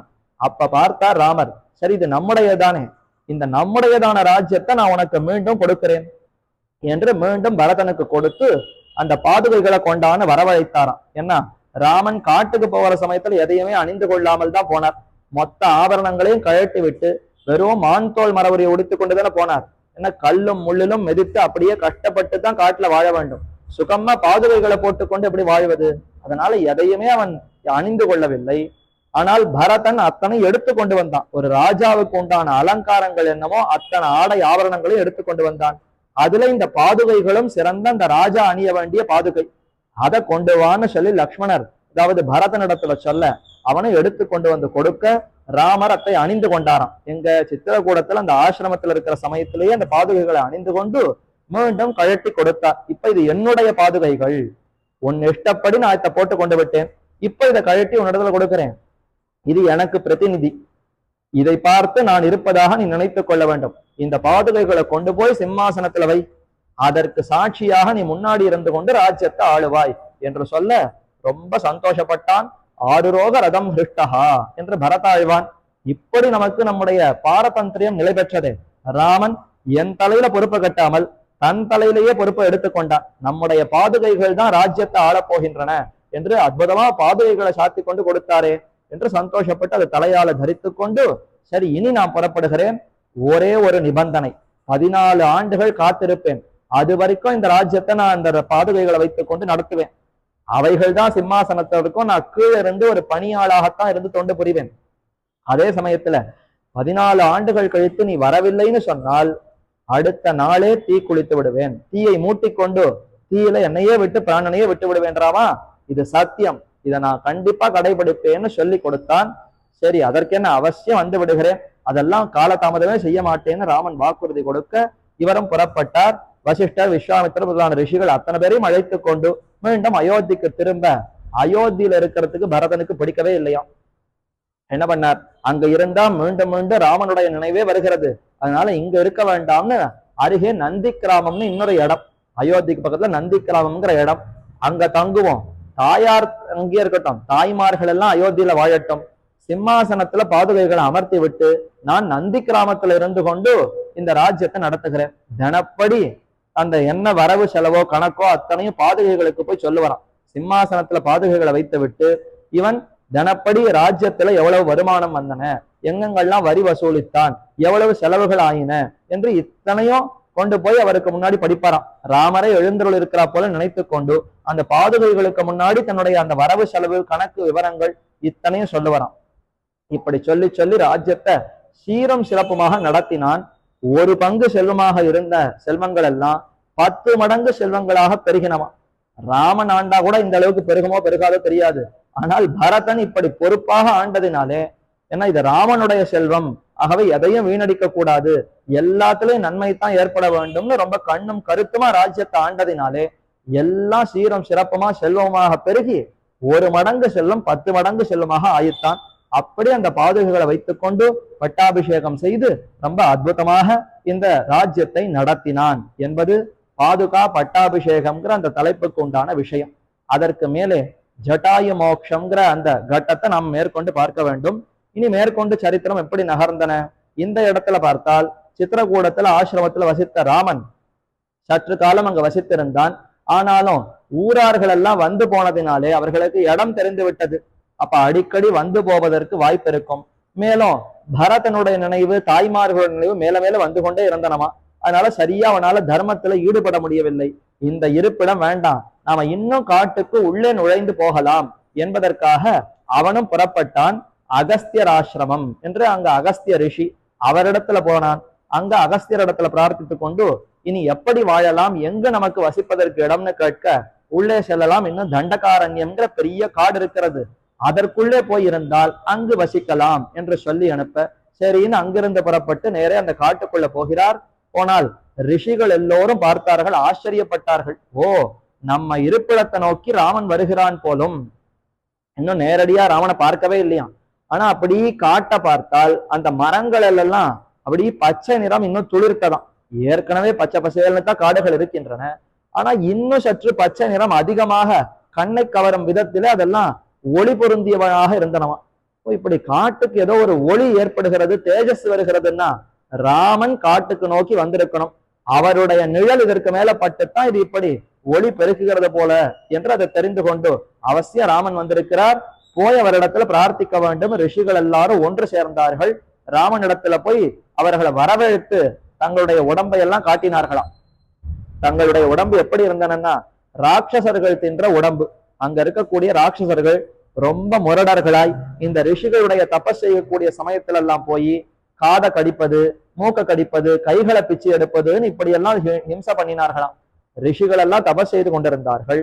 கண்ணை மூடி தியானத்துல இருந்தால் ராட்சசர்கள் சுத்தி கொண்டிருப்பவர்கள் ஹிம்சை செய்ய வேண்டும்ங்கிறதுக்காக ராட்சசர்கள் போய் அந்தந்த ரிஷிகளுடைய காதை பிச்சு எடுப்பது, மூக்க எடுப்பது, கை எடுப்பது, இப்படியெல்லாம் ஹிம்சை பண்ணார்களாம். ஆனால் ரிஷிகள் மிகுந்த துயரத்துல ஆழ்ந்து வந்து காட்டுறா, எங்கள் உடம்பை பாருங்கள் ராமா, இப்படி ஆகிவிட்டன, இந்த மாதிரி ராட்சசர்கள் கொடுந்தொழில் புரிந்து எங்களை வதைக்கிறார்கள், நாங்கள் அவர்களுக்கு எந்த தீமையுமே புரியாமல் இருக்க அவர்களா வந்து இப்படி நம்ம இடத்துல தீங்கு புரிந்து இப்படி எல்லாம் ஹிம்சை செய்கிறார்கள்னு சொல்ல ராமன் மிகவும் வெட்கி தலை குனிந்தானாம். ஸ்ரீரேஷாஹி மமாதுளா என்று ஒரு பெண் வருந்துகிறா போல நான் இவ்வளவு வெட்கப்படுகிறேன். ஏன்னா நான் எப்போ ராஜா அரசனுக்கு பிள்ளையாக பிறந்திருக்கிறேனோ அப்ப பிரஜைகளை காப்பது என்னுடைய கடமை. பிரஜைகளுக்கு துன்பம் ஏற்படுவதற்கு முன்பே வந்து காத்திருக்க வேண்டும். ஆனால் நீங்கள்லாம் பிரஜைகளா இருக்கிறீர்கள், உங்களுக்கு துன்பம் நேர்பட்ட பிற்பாடு அப்ப கூட நான் வந்து உங்களுடைய துன்பத்தை போக்கவே இல்லை, நீங்கள் என்னிடத்துல வந்து மன்றாடுகிறீர்களே, இந்த நிலைமைக்கு நான் இறந்து விட்டேனே என்று மிகவும் துடித்து போய் சபதம் செய்து கொடுத்தாராம். நிச்சயம் அந்த அரக்கர்களை முடிக்கிறேன், இதை நான் வாக்குறுதி கொடுக்கிறேன், உங்களுக்கு துன்பம் துயரம் கொடுத்திருக்கக்கூடிய ராட்சசர்களை எல்லாம் வதைக்கிறேன், இது என்னுடைய முக்கியமான உறுதிமொழின்னு சபதம் செய்து கொடுத்தாராம். செய்து கொடுத்து விட்டு அப்படி ரிஷிகளுடைய ஆசிரமத்துக்கு ஒவ்வொரு ஆசிரமா போனார். சுதீக்ஷ்ணர் என்ன ஒரு ரிஷி, ஷரபங்கர் என்ன ஒரு ரிஷி, இப்படி பல ரிஷிகளுடைய ஆசிரமத்துக்கா போய் 6 மாசம், 1 வருஷம், 3 வருஷம், 4 வருஷம்னு பல அந்தந்த வருஷங்களா அந்தந்த ஆசிரமத்திலேயே இருந்து கழித்தார்களாம். அந்தந்த ரிஷிகளுடைய காலை கட்டி கொண்டு அவர் சொல்லக்கூடிய தர்மங்களை எல்லாம் பல தடவை கேட்பறாம். நாம இப்ப ராமாயணம் கேட்கிறோம், அடியேனே இந்த இடத்துல 3வது இடமா இப்ப ராமாயணம் சொல்லிட்டு இருக்கேன். ஆனா பலருக்கு என்ன தோணும், அதே ராமன் கதை தானே, எத்தனை தடவை கேட்பது, எத்தனை தடவை அதே ராமாயணத்தை திரும்பி திரும்பி கேட்பதுன்னு தோணலாம். சொல்லுபவருக்கும் தோணலாம், கேட்பவருக்கும் தோணலாம். ஆனால் நமக்கு தோணுகிற மாதிரி ராமனுக்கு தோணி இருக்கணுமே. அவர் அந்தந்த தர்மம் அறியாதவரே இல்ல ராமன். ஆனால் எல்லா தர்மமும் அறிந்திருந்தும் ஒவ்வொரு ரிஷியின் இடத்துல ஆசிரமத்திலையும் போய் உட்கார்ந்து கொண்டு அவர் சொல்ல சொல்ல இதுவரைக்கும் கேட்காத அர்த்தங்களை போல அத்தனையும் கேட்டிருந்தாராம். அவர் எப்படிதான் கேட்டாரோ அத்தனை ரிஷிகளும் எப்படித்தான் உபதேசித்தார்களோ. ராமனை எங்கு தேடலாம்னா ரிஷியினுடைய ஆசிரமத்துல எங்கேயாவது சுத்தின்னு இருப்பார், தேடலாம். கண்ணனை எங்க தேடலாம்னா கோபிகைகளுடைய முந்தானை அதை பிடித்து கொண்டு எங்கேயாவது சுத்தின்னு இருப்பார், அதற்கடியிலத்தான் எங்கேயானு இருப்பார், போய் தேடணும் இப்படின்னு ஆச்சாரியர்கள் சொல்றார். கண்ணன் கோகுலத்துல அவர் பண்ணாத தீம்பில்ல, விளையாடாத விஷயம் இல்லையா, அதனால கண்ணனை எங்க தேடலாம்னா யாராவது ஒரு கோபிகனுடைய முந்தானையை பிடித்து கொண்டு வெண்ண கொடுன்னு தெரிஞ்சுட்டு இருப்பார், சுலபமா கண்டுபிடிச்சிடலாம் கண்ணனை. ஆனா ராமனை எங்க தேடணும்னா ராமன் இந்த மாதிரியான எந்த தீம்பும் பண்ணி அறியார். அவர் எப்போதும் தர்மம் தர்மம் தர்மம் இருப்பார். அதனால யாரான ஒரு ரிஷியினுடைய காலை கட்டி கொண்டு நீர் தான் எனக்கு தர்மத்தை உபதேசிக்க வேண்டும்னு கேட்டு இருப்பார். இவ்வளவுதான் ராமர் என்று ராமனை பத்தி சொல்லுவார்களாம். அப்படி ஏறக்குறைய 11, 12 ஆண்டுகள், ஏன்னா ஒரு வருஷம் இந்த பரதன் வந்து போகிற இந்த காலம் இந்த ஆசிரமத்துல அங்கேயே கழித்து விட்டார். அதற்கு பின்னர் தண்டகாரண்யத்துல மீதி இருக்கக்கூடிய 12 வருஷங்களை அங்கேயே கழித்தார். 12 1 13 வருஷம் ஆகிவிட்டது. அந்த 12 வருஷம் வரைக்கும் தண்டகாரண்யத்துல ஒவ்வொரு ரிஷியினுடைய ஆசிரமத்திலேயா தங்கி தங்கி தங்கி தர்மங்களை கேட்டாராம். ஏன்னா நிறைய தடவை தர்மத்தை கேட்க வேண்டும். பகுனா ஸ்ரோதவ்யம், பகுதா ஸ்ரோதவ்யம்னு 2 சொல்லுவா. ஒரே விஷயத்த பல தடவை கேட்க வேண்டும், ஒரு விஷயத்த பலரிடத்துல கேட்க வேண்டும். இப்போ ஒரே ஒரு ராமாயணத்தை ஒருத்தரிடத்திலையும் பல தடவை கேட்கணும், பலரிடத்திலையும் பல தடவை கேட்கணும். அதே மாதிரிதான் ராமன் தர்மத்தை ஒவ்வொரு ரிஷியின் இடத்திலையும் கேட்டான், ஒருத்தரிடத்திலையும் பல தடவை கேட்டான். இப்படி கேட்டு கேட்டு தர்மங்களை அனைத்தையும் அறிந்து கொண்டான். ஏன்னா ராஜ்யத்தை மேற்கொண்டு ஆளணுமா, ராஜாவா இருந்து அரசாள வேண்டும்னு சொன்னால் தர்மத்தின நிலையோடு ராஜ்யத்தை ஆளணுமா, தர்மம் தவறாது நிலை பெறாது இருந்து ராஜ்யத்தை நன்றாக பரிபாலிக்க வேண்டும். அதனால வேண்டிய தர்மங்கள் அனைத்தையும் தெரிந்து கொள்ள வேண்டும்ங்கிறதுக்காக தெரிந்து கொண்டான். அதே சமயத்துல தண்டகாரண்யத்துல அந்த ஜட்டாயுங்கிற பறவை அவரையும் சந்தித்தார். ஆசிரமம் கட்டி கொண்டு அங்க வசிக்கிற சமயத்திலேயே ஜட்டாயு பறவையை பார்த்து சந்தோஷப்பட்டார். அந்த ஜட்டாயு எப்பேற்பட்டவர்னா தசரதனுடைய நண்பன். தானே அறிமுகப்படுத்தி கொண்டாராம். ராம லக்ஷ்மணர்களே, சீதையே, நீங்கள் காட்டுக்கு வந்திருக்கக்கூடிய இந்த நிலை ரொம்ப பரிதாபமான நிலையா இருக்கிறது. ஆனாலும் அடியேனுக்கு ஒரு மகிழ்ச்சி, என்னுடைய நண்பனா இருக்கக்கூடிய தசரதனுடைய குழந்தைகளா இருக்கக்கூடிய நீங்கள் இப்ப என்னுடைய அரவணைப்புல இங்க வாழலாம். தசரதன் மாண்டு விட்டான், அது தெரியும். ஆனா அவருடைய அரவணைப்புக்கு நீங்கள் வாழ முடியல. அந்த கவலையை விடுங்கோ, இந்த காட்டுல உங்களை நான் பாதுகாக்கிறேன், என்னுடைய சிறகுக்குள்ளே நீங்கள் வாழலாம்னு அந்த ஜட்டாயு மகாராஜர் சொல்ல மிகுந்த ஆனந்தப்பட்டார். என்னமா ஒரு பறவையா இருந்தால் கூட இந்த ஜட்டாயு நம்மிடத்துல இவ்வளவு அன்பு பொழிகிறாரே. இகவத்யாமி சௌமித்ரே சார்த்தம் ஏதேன பக்ஷினா, ஜட்டாயு மகாராஜருடைய பரிசரத்துல இங்கேயே வாழலாம், லக்ஷ்மணா இங்கேயே ஆசிரமத்தை கட்டுன்னு சொல்லி அங்கேயே வசித்தார்களாம். சந்தோஷப்பட்டார் ராமர். பரவாயில்ல, தசரதனுக்கு தான் வாழ முடியல, கடைசி பட்சம் ஜட்டாயுவனுடைய ஒரு முகத்தை பார்த்து கொண்டு இவரையே நமக்கு தகப்பனாக நினைத்து கொண்டு வாழலாம், இவர் நமக்கு பெரிய தகப்பனார் என்று அவ்வளவு மதிப்பு கொடுத்து ஜட்டாயு மகாராஜர்னு தான் அழைப்பறான். மகாராஜா தசரதன் தானே, ஆனா அவருடைய உற்ற தோழனாக இருப்பதினாலே இவருக்கும் அதே பெருமையை கொடுக்கணுங்கிறதுக்காக ஜட்டாயு வெறும் பறவைன்னு அழைக்க மாட்டார். ஜட்டாயு மகாராஜர், நம்முடைய பெரிய தகப்பனார் ஜட்டாயு என்று மரியாதை கொடுத்து அழைத்து கொண்டு அப்படியே வசித்துக் கொண்டிருந்தாராம். 12 ஆண்டுகள் அப்படி கழிந்தன. அப்படி கழிந்த சமயத்திலே ஒன்றும் நடைபெறவே இல்லை. முதல்ல பிரதிஜை பண்ணி கொடுத்தாரா, அத்தனை அரக்கர்களையும் முடிக்கிறேன், ரிஷிகளுக்கு உபதிரவம் கொடுக்கக்கூடிய அரக்கர்களை எல்லாம் முடிக்கிறேன் என்று வாக்குறுதி கொடுத்தார். ஆனா எந்த அரக்கனையும் ஒண்ணு முடித்ததாகவே தெரியல. ஒண்ணே ஒண்ணு மட்டும் நடந்தது. காட்டுக்குள்ள வருகிற சமயத்துல விராதன் என்ன ஒருத்தன் இருந்தான். அவன் ஒரு சாப வசத்தினாலே அரக்கனை போல இருந்தான். அவனுக்கு தலையே கிடையாது, கழுத்துல இருந்துதான் உடம்பு, வயிறு மட்டும் ரொம்ப பெருசா இருக்கும், அதுல ஒரு கண் இருக்கும். சாதாரணமா தலையில கண் இருந்து பார்த்திருக்கிறோம். ஆனா இந்த விராதனுக்கு உடம்புல கழுத்து கிடையாது, கழுத்துக்கு கீழே மட்டும்தான் உடல், அதுல வயிற்று பகுதியில கண் இருக்கும், கைகள் ரொம்ப நீண்டு இருக்கும். இப்படி ஒரு உருவம் அந்த விராதன்கிற அந்த ஒரு அரக்கன் இருந்தான். அவன் என்ன பண்ணான்னா சீதையை பிடித்துக் கொண்டு அப்படியே ஓட போனானான். ராமர், சீதை, லக்ஷ்மணர் 3 பேரும் நடக்கிறார்கள்.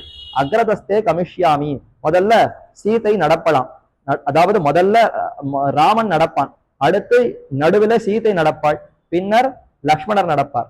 இல்ல மாறி சொல்றேன், முதல்ல லக்ஷ்மணர் நடப்பார், அடுத்து நடுவே சீதை நடப்பார், பின்னாடி ராமன் நடப்பாராம். லக்ஷ்மணர் முதல்ல போவார், தாம் போய் முதல்ல எந்த வழியாக செல்லலாம்னு வழிகாட்டி கொண்டு லக்ஷ்மணர் போவார்.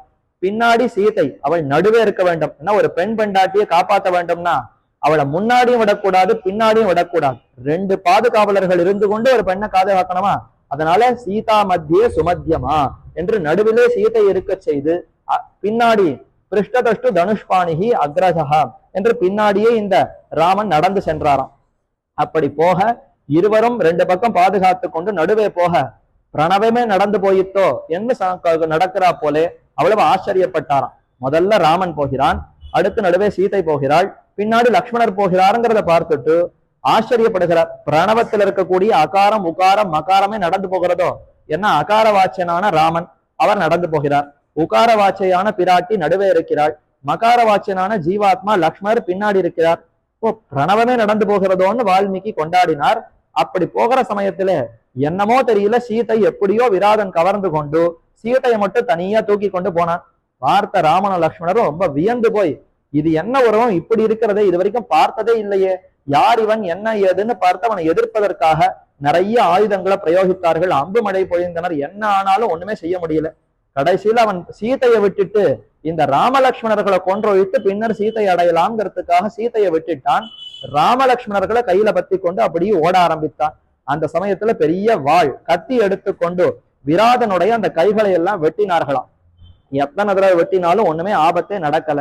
இவனுக்கு எப்படி உயிரை மாய்ப்பதுன்னு தெரியவில்லையே, இவன் அம்புகளாலெல்லாம் உயிர் போகாது போல இருக்கிறது, இவன் நன்றாக கண்ட துண்டமாக வெட்டி பூமியிலே புதைத்து விட வேண்டும், அப்படி புதைத்தால்தான் இவனுக்கு மரணம் ஏற்படும் என்று அவர்கள் யோசித்து பேசிக் கொண்டிருக்க, அதே சமயத்துல விராதனுக்கு பூர்வ ஜென்மம் அவன் முன்பு செய்த அந்த வினை அது என்ன நினைவுக்கு வந்தது. அவன் குபேரனுடைய ஒரு தொண்டன், குபேரன்கிற அந்த தேவனுடைய ஒரு தொண்டன். குபேரனுக்கு சரியா தொண்டு புரியாததினாலே அவனுக்கு சாபம் இப்படி ஏற்பட்டது. அந்த சாபத்துக்கு விமோச்சனமும் குபேரனே சொல்லியிருந்தான். அயோத்தி தசரதனுடைய குமாரர்கள் ராமலக்ஷ்மணர்கள் வருவார்கள், அவர்கள் எப்பொழுது உன்னை சந்தித்து உன்னை பூமியிலே புதைக்கிறார்களோ அப்பொழுது உனக்கு சாப விமோசனம் ஏற்படும் என்று சொல்லியிருந்தார். நீங்கள் பேசினதை கேட்டால் நீங்கள் தான் என்னுடைய சாப விமோசனத்தை செய்யக்கூடிய ராமலக்ஷ்மணர்கள் போலும் என்று அறிந்து கொண்டேன். நீங்கள் சொன்னபடியே செய்து விடுங்கள்னு விராதன் இசைய, அவர்களும் இவனை வெட்டி பூமியிலே புதைக்க அவன் சிறந்த உருவம் எடுத்துக்கொண்டு மேலே போனான். அவன் வழி சொன்னான், இனி மேற்கொண்டு நீங்கள் ரிஷிகளுடைய ஆசிரம் இங்கெல்லாம் இருக்கிறது, இங்கெல்லாம் போய் வசித்தால் உங்களுக்கு நன்மை ஏற்படும்னு சொல்லி கொடுத்தான். இதெல்லாம் ஆன பிற்பாடு வேற எந்த அரக்கர்களையுமே ராமன் முடிக்கவே இல்லை. வாக்குறுதி மட்டும் கொடுத்திருந்தான், கண்டிப்பா அரக்கர்களை முடிக்கிறேன்னு வாக்குறுதி கொடுத்திருந்தான், தவிர எந்த அரக்கனையும் முடித்ததாகவே சரித்திரம் ஏற்படவே இல்லை. சீதா பிராட்டி பொறுத்து பொறுத்து பார்த்தாள். அவள் இப்ப ராமனுக்கு ஒரு கதை சொன்னாளாம். ஹே ராமா, நீ இதுவரைக்கும் இந்த இவ்வளவு தூரம் வந்திருக்கிறாய், ஆனால் கையில வில்லையும் அம்பையும் பிடித்து கொண்டு வருகிறாயே, அதை பார்த்தாதான் சற்று சந்தேகமா இருக்கிறது. எதற்கு இந்த வில்லு அம்பு உனக்கு? நாம என்ன யுத்தமா பண்ண போகிறோம்? இதெல்லாம் இல்லையே. காட்டுக்கு வந்திருப்பது தபசுகளை போல ரொம்ப சாத்விகமா வாழ்வதற்குத்தானே. அப்படி இருக்க எதற்கு கையில வில்லு அம்பை எடுத்துக்கொண்டு வந்திருக்கிறாய்? எனக்கு ஒரு கதை தெரியும், எங்க தகப்பனார் கதை சொல்லி இருக்கிறார்னு தான் அறிந்த கதை ஒன்று சொல்ல ஆரம்பித்தாள். ஒருத்தன் தபசு செய்து கொண்டிருந்தார், ஒரு ரிஷியை போல ஒருத்தர். இன்னொருத்தர் இந்திரன். இந்த தபஸை கெடுக்க வேண்டும்ங்கிறதுக்காக இந்திரன் என்ன பண்ணான்னா, எப்படியாவது இவருடைய தபஸை கெடுக்க வேண்டும்ங்கிறதுக்காக ஒரு வழிபோக்கனை போல ஒரு உருவம் எடுத்துக்கொண்டானாம். வந்து கையில ஒரு விலையுயர்ந்த வாள், நல்ல தங்க பொடி போட்ட பளபளக்க பிரகாசிக்கக்கூடிய ஒளி பொருந்திய ஒரு வாளை எடுத்துக்கொண்டு வந்து இந்த தபஸ் செய்வனிடத்துல கொடுத்து, இதை பத்திரமா பாத்துக்கோ, நான் தீர்த்த யாத்திரை போயிட்டு வருகிறேன், ஏன்னா இது விலை மதிப்பற்றது, யாருக்கானும் கொடுத்துட்டா அவ திருடன் போயிடுவா, நீ தபஸ் செய்வதனாலே உண்மையே சத்தியமே பேசுபவனா இருப்பாய், அதனால உன்னிடத்துல கொடுத்து வைக்கிறேங்கிறதுக்காக சொல்றேன், கொடுக்குறேன், இதை பாத்துக்கோ, நான் போயிட்டு வந்து விடுகிறேன்னு கத்தி அவரிடத்துல கொடுத்தாராம். ரிஷி பார்த்தார், இந்த கத்தியெல்லாம் நான் தொடமாட்டேன், அதை பாட்டுக்கு அந்த ஓரமா வை, நான் இங்கதான் இருப்பேன், ஒண்ணும் ஆகாது, அது பாட்டுக்கு இருக்கும், நீ அப்புறம் வந்து எடுத்துக்கொள்ளுன்னார். சரின்னு அந்த இந்திரனும் புறப்பட்டு போனார். சற்று நேரம் கண்ணை மூடினவருக்கு திடீர்னு தோணித்தான், ஐயோ கத்தியை யாரோ எடுத்துன்னு போயிட்டா என்ன பண்றது, எங்கேயோ தூரக்க இருந்தா கஷ்டமா இருக்குமே, அதனால அருகே வைத்துக் கொண்டு தபஸ் பண்ணலாம்னு தூரக்க இருந்ததை அருகே வைத்துக் கொண்டு கண்ணை மூடினார். 5 நிமிஷம் ஆச்சு, இங்க இருந்தாலும் யாரானு தூக்கின்னு போயிட்டா என்ன பண்றது, அதனால எடுத்து மடியிலேயே வைத்துக் கொள்வோம்னு மடியில வச்சுட்டு கண்ணை மூடினாராம். மடியில இருந்தாலும் யாரானு தூக்கின்னு போயிட்டா என்ன பண்றது, எடுத்து கையிலேயே வைத்துக் கொள்வோம்னு கையில வைத்துக் கொண்டு கண்ணை மூடினால், கையில கத்தி இருந்தா சும்மா இருக்குமா, எத்தையான வெட்டுறது, ஏதான ஈ வந்தால் அப்படி இப்படின்னு கையை அசைத்து அது இதுன்னு உள்றது, தன்னை நாடி வந்த அந்த மிருகங்கள் அது இது இதையெல்லாம் விளக்குவதற்காக மரம் செடி கொடிகள் அதை இதை வெட்டுவதற்குன்னு நிறைய கத்தியை உபயோகிக்க இறுதியில பெரிய கொடுந்தொழில் புரியக்கூடிய ஒரு வேடனாகவே மாறிவிட்டார். போய் எல்லா ஜீவராசிகளும் இம்சை செய்வது அப்படி இப்படின்னு கொலை செய்யக்கூடிய ஒருவனாகவே மாறிவிட்டார். இந்த கதையத்தான் இப்ப சீத்தை சொல்லி இப்படி ஆகிவிட்டது ராமா, எதற்கு சொல்ல வந்தேன்னா, ஆயுதத்தோடு தொடர்புங்கிறது கூடாது. கையில எதையோ ஒரு ஆயுதத்தை எப்போதும் வைத்துக்கொண்டே இருக்கக்கூடாது. குழந்தைகளை கூட சொல்லுவோமே, அடிக்கடி கையில எதையும் வைத்துக் கொள்ளாதே, அது எதுன்னு செய்யாதே, அது ஏதானும் கெட்ட குணத்துக்கு வகுவகும்னு. அந்த மாதிரி இப்ப சீதை சொல்லுகிறாள், நீ ஏன் கையில வில்லையும் அம்பையும் பிடித்துக் கொண்டிருக்கிறாய், அதெல்லாம் வேண்டாம், நாம சாத்விக குணத்தோடு இருக்க வேண்டும், அதனால இதையெல்லாம் கீழே போட்டு விடு, இதெல்லாம் வேண்டாம் என்று சொன்னாள். அப்ப ராமன் தெரிவித்த வார்த்தை, ஓ நீ எதற்காக இந்த கதையை சொல்லுகிறாய், எனக்கு இப்பதான் புரிகிறது, ஏதோ பொம்மை வில்லு அம்பு மாதிரி கையில பிடித்து கொண்டிருக்கிறாயே, இதனால என்ன பிரயோஜனம்னு சொல்லாமல் சொல்லுகிறாய் போலும், ஏன்னா நான் ஏற்கனவே வாக்குறுதி கொடுத்திருக்கிறேன் அந்த ராட்சசர்களை முடிக்கிறேன்னு, இது வரைக்கும் ஒன்னும் பண்ணவில்லையேங்கிறதுக்காக இப்படி சொல்லுகிறாயா என்று கேட்க, அதெல்லாம் ஒண்ணு இல்லை, எனக்கு தெரிஞ்சதை சொல்றேன், நீ ஏன் ராமா அந்த ராட்சசர்களோட எல்லாம் போட்டி போடணும், அவர்கள் உன்னை எதிர்த்தார்களா, நமக்கு நேர எதிரிகளா இருப்பவர்களைத்தான் நாம எதிர்க்கணுமே தவிர யாரோ ஒருத்தரோட நீயே விரோதம் பார்க்கிறாய், அது நமக்கு நல்லதல்லன்னு மறுபடியும் சொன்னாலாம். அப்ப ராமன் உறுதிமொழியை தெரிவித்தான், ந பிரதிஜ்ஞாம் சம்ஸ்ருத்திய பிராமணேபியோ விசேஷதா, ஏ சீதே உன்னை விட்டாலும் விடுவேன், லக்ஷ்மணனை விட்டாலும் விடுவேன், என் வார்த்தைய ஒரு காலம் விடமாட்டேன், நான் எப்ப சபதம் பண்ணி கண்டிப்பா செய்கிறேன்னு உறுதி கொடுத்திருக்கிறேனோ அதை ஒரு காலம் மீறமாட்டேன் என்று வாக்குறுதி கொடுத்தாராம். அப்ப சீத்தை மகிழ்ந்தாள், பரவாயில்ல ஏதோ மறந்து விட்டார் நினைத்தேன், ஆனா என்னை விட்டாலும் விடுவேன், கொடுத்த வாக்குறுதியை மறக்க மாட்டேன்னு சொல்லி இருக்கிறார்னா என்ன குணம் என்ன குணம், அவசியம் செய்வார் என்று காத்திருந்தாள். அதற்கு வேலையும் வந்தன. அதே சமயத்துல காச்சித்து எதிர்ச்சையா சூர்பனகா என்று அவள் வந்தாளாம். எப்படி மந்தரை எதிர்ச்சையா மேல ஏறினாலோ அதனாலதான் ராமன் காட்டுக்கு வந்தாரோ, அத மாதிரி இப்ப 12 வருஷம் காட்டுல ஒண்ணுமே இல்லாமல் நன்னா முடிந்தே விட்டது, 13 வருஷமா ஆகிவிட்டது, இன்னும் 1 வருஷம் இவர்கள் வாழ்ந்தார்கள்னா அயோத்திக்கு திரும்பி போயிடலாம்.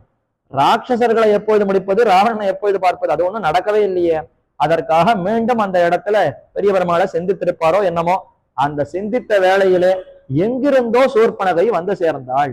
யார் நினைத்தா என்னன்னே தெரியல, அவள் இருக்கக்கூடிய இடம் எது, இவர்கள் இருக்கக்கூடிய இடம் எது, ஆனால் எங்கிருந்தோ சூர்பனகை வந்து ராமன் லக்ஷ்மணர் இருக்கக்கூடிய இருப்பிடத்திற்கு வந்து ராமனை பார்த்தாலும் கண்டதும் காதல், ராமனை பார்த்தால் உடனே அடைய வேண்டும் அடைய வேண்டும் அடைய வேண்டும், கணவன் சொன்னா எனக்கு இவன் தான் என்று அந்த அளவுக்கு அன்பு கொண்டு ராமனிடத்துல வந்து பேச ஆரம்பித்தாள்.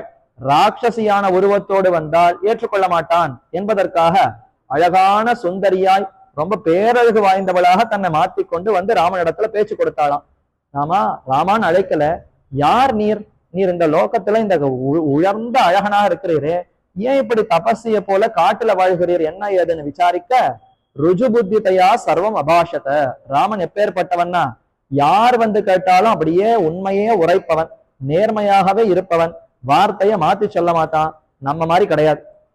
நம்ம யாரானும் தொலைபேசியில அழைப்பார்கள், யார் நீன்னு நம்ம முதல்ல கேட்டா நீ யாரு முதல்ல சொல்லுன்னு நாம கேட்போம்.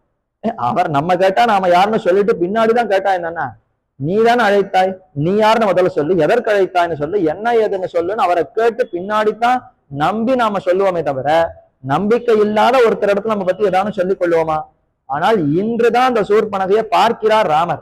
ஆனாலும் தான் யாருங்கிறத துளியும் ஒளிவு மறைவு இல்லாமல் பெரிய ராமாயண கதை முழுக்க சொல்ல ஆரம்பித்தார். தசரதன் ஒருத்தன் இருந்தான், 60,000 ஆண்டுகள் புத்திரப்பேர் இல்லாமல் இருந்தான். அவன் புத்திர காமேஷ்டி யாகம் செய்ய பாயசம் வந்தது, குழந்தைகள் பிறந்தார்கள். அங்கிருந்து சரித்திரம் ஆரம்பிச்சு கடைசியில தான் சூர்பனகை, அதாவது தன்னை சந்திக்க வந்த அந்த கட்டம் வரைக்கும் மொத்த கதையும் சொன்னானாம். கேட்டது ரொம்ப சந்தோஷம். பரவாயில்ல, இவன் ஏதோ சாதாரண மனுஷன்னு நினைச்சேன், உயர்ந்த தசரதனுடைய பிள்ளையா, இப்பேற்பட்ட மன்னனுடைய சிறந்த இந்த ராமன் நமக்கு மணாளனாக வாய்ப்பதற்கு நாம் என்ன பாக்கியம் பெற்றோம், என்ன சூர்பனகை மகிழ்ந்து உன்னை இப்பொழுதே விவாகம் பண்ணுவதற்கு நான் துடித்துக் கொண்டிருக்கிறேன், என்ன ஏற்றுக்கொள்ள வேண்டும்னு சூர்பனகை சொன்னாள். அது எப்படி முடியும், அதெல்லாம் முடியாது, நான் ஏகதார விரதன், எனக்கு ஏற்கனவே கல்யாணம் ஆகிவிட்டது, இதோ அருகே மனைவி இருக்கிறாளே, அதனால உன்னை ஏற்றுக்கொள்ள முடியாதுன்னு சொன்னான். இதெல்லாம் ஒரு வார்த்தையா, மரசன்னு சொன்னா ராஜான்னு சொன்னா பல மனைவிகளை வைத்துக் கொள்ளலாமே, இன்னொரு மனைவியாக நான் இருந்து கொள்ளுகிறேன், அதனால எனக்கு ஒன்றும் கஷ்டம் இல்லை, என்னை ஏற்றுக்கொள்ளலாம். அது மற்ற அரசர்கள் பண்ணலாம், நான் ஏகதார விரதன், ஒரு மனைவி தான் நான் கொள்ளுவேன்னு முன்பே வாக்குறுதி கொடுத்திருக்கிறேன், அதனால அதை மீற முடியாது, எனக்கு சீதை ஒருத்தி தான் தர்மபத்னி, உன்னை ஏற்றுக்கொள்ள முடியாதுன்னு ராமன் சொன்னான்.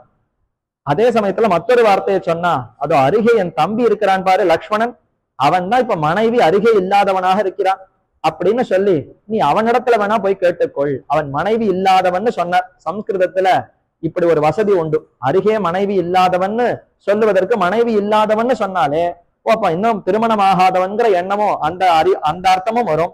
அதே சமயத்துல திருமணம் ஆகி இருந்தாலும் மனைவி அருகே இல்லாதவள்ங்கிற அர்த்தமும் வரும். அப்படி ஒரு வார்த்தையை ராமன் சொல்லி நீ அவரிடத்துல போகலாம்னு வழிகாட்ட, பரவாயில்லையே ராமனோட தம்பி இன்னும் அழகா இருக்கானே, இவன் தான் கிடைக்கலனாலும் அவன் கிடைத்தால் பரவாயில்லன்னு சூர்பனகை அவளிடத்துல மோகம் கொண்டவளாய் போய் லக்ஷ்மணனிடத்துல சொல்ல, அவன் சொன்னான், நானே இவர்களுக்கு தொண்டனா இருக்கேன், நீ எனக்கு தொண்டனாக எனக்கு கீழே எதற்கு நீ வரணும், ஒண்ணு செய், ராமனையும் எப்படியாவது பிரார்த்தித்து அவளுக்கு மனைவி ஆகிவிடு, நான் 3 பேருக்கும் சேர்த்து நான் தொண்டு புரிகிறேன், எனக்கு நீ மனைவியாகி எனக்கு தொண்டு புரிவதெல்லாம் ரொம்ப சிரமம், நான் உங்க 3 பேருக்கும் சேர்த்து தொண்டு புரிந்து விடுகிறேன், எப்படியாவது ராமனிடத்திலேயே போய் கேள்னு அங்கிருந்து இங்க அனுப்பினார். மறுபடியும் ராமன் அதெல்லாம் முடியாது, நீ லக்ஷ்மணைய கேள்னு அனுப்பினார்.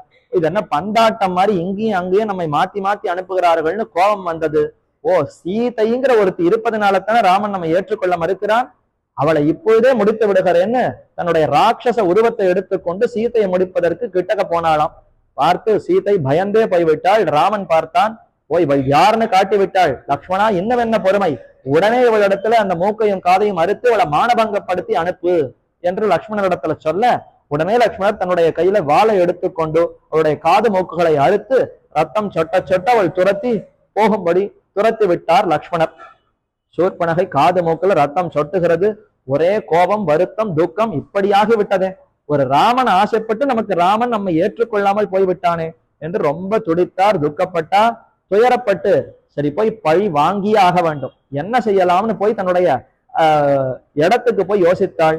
சகோதரர்கள் இருக்கிறார்களே, ராவணன் ஒரு சகோதரன், கரண், தூஷன் முதலான ராட்சசர்கள் எல்லாம் சகோதரர்கள், போய் அவர்களிடத்துல சொல்லலாம், எப்படியாவது அவர்களை ராமனிடத்துல எதிரம்பு கோத்து எதிர்க்கும்படி செய்து ராமனிடத்துல போய் அந்த சீதையை எப்படியாவது முடிக்கும்படியாக செய்து விட்டால் ராமன் நமக்கு கிடைத்து விடுவான்ற ஒரு எண்ணத்தோடு, பழிவாங்கிற எண்ணத்தோடு போய் கரண் தூஷன் இடத்துல போய் சொன்னான்.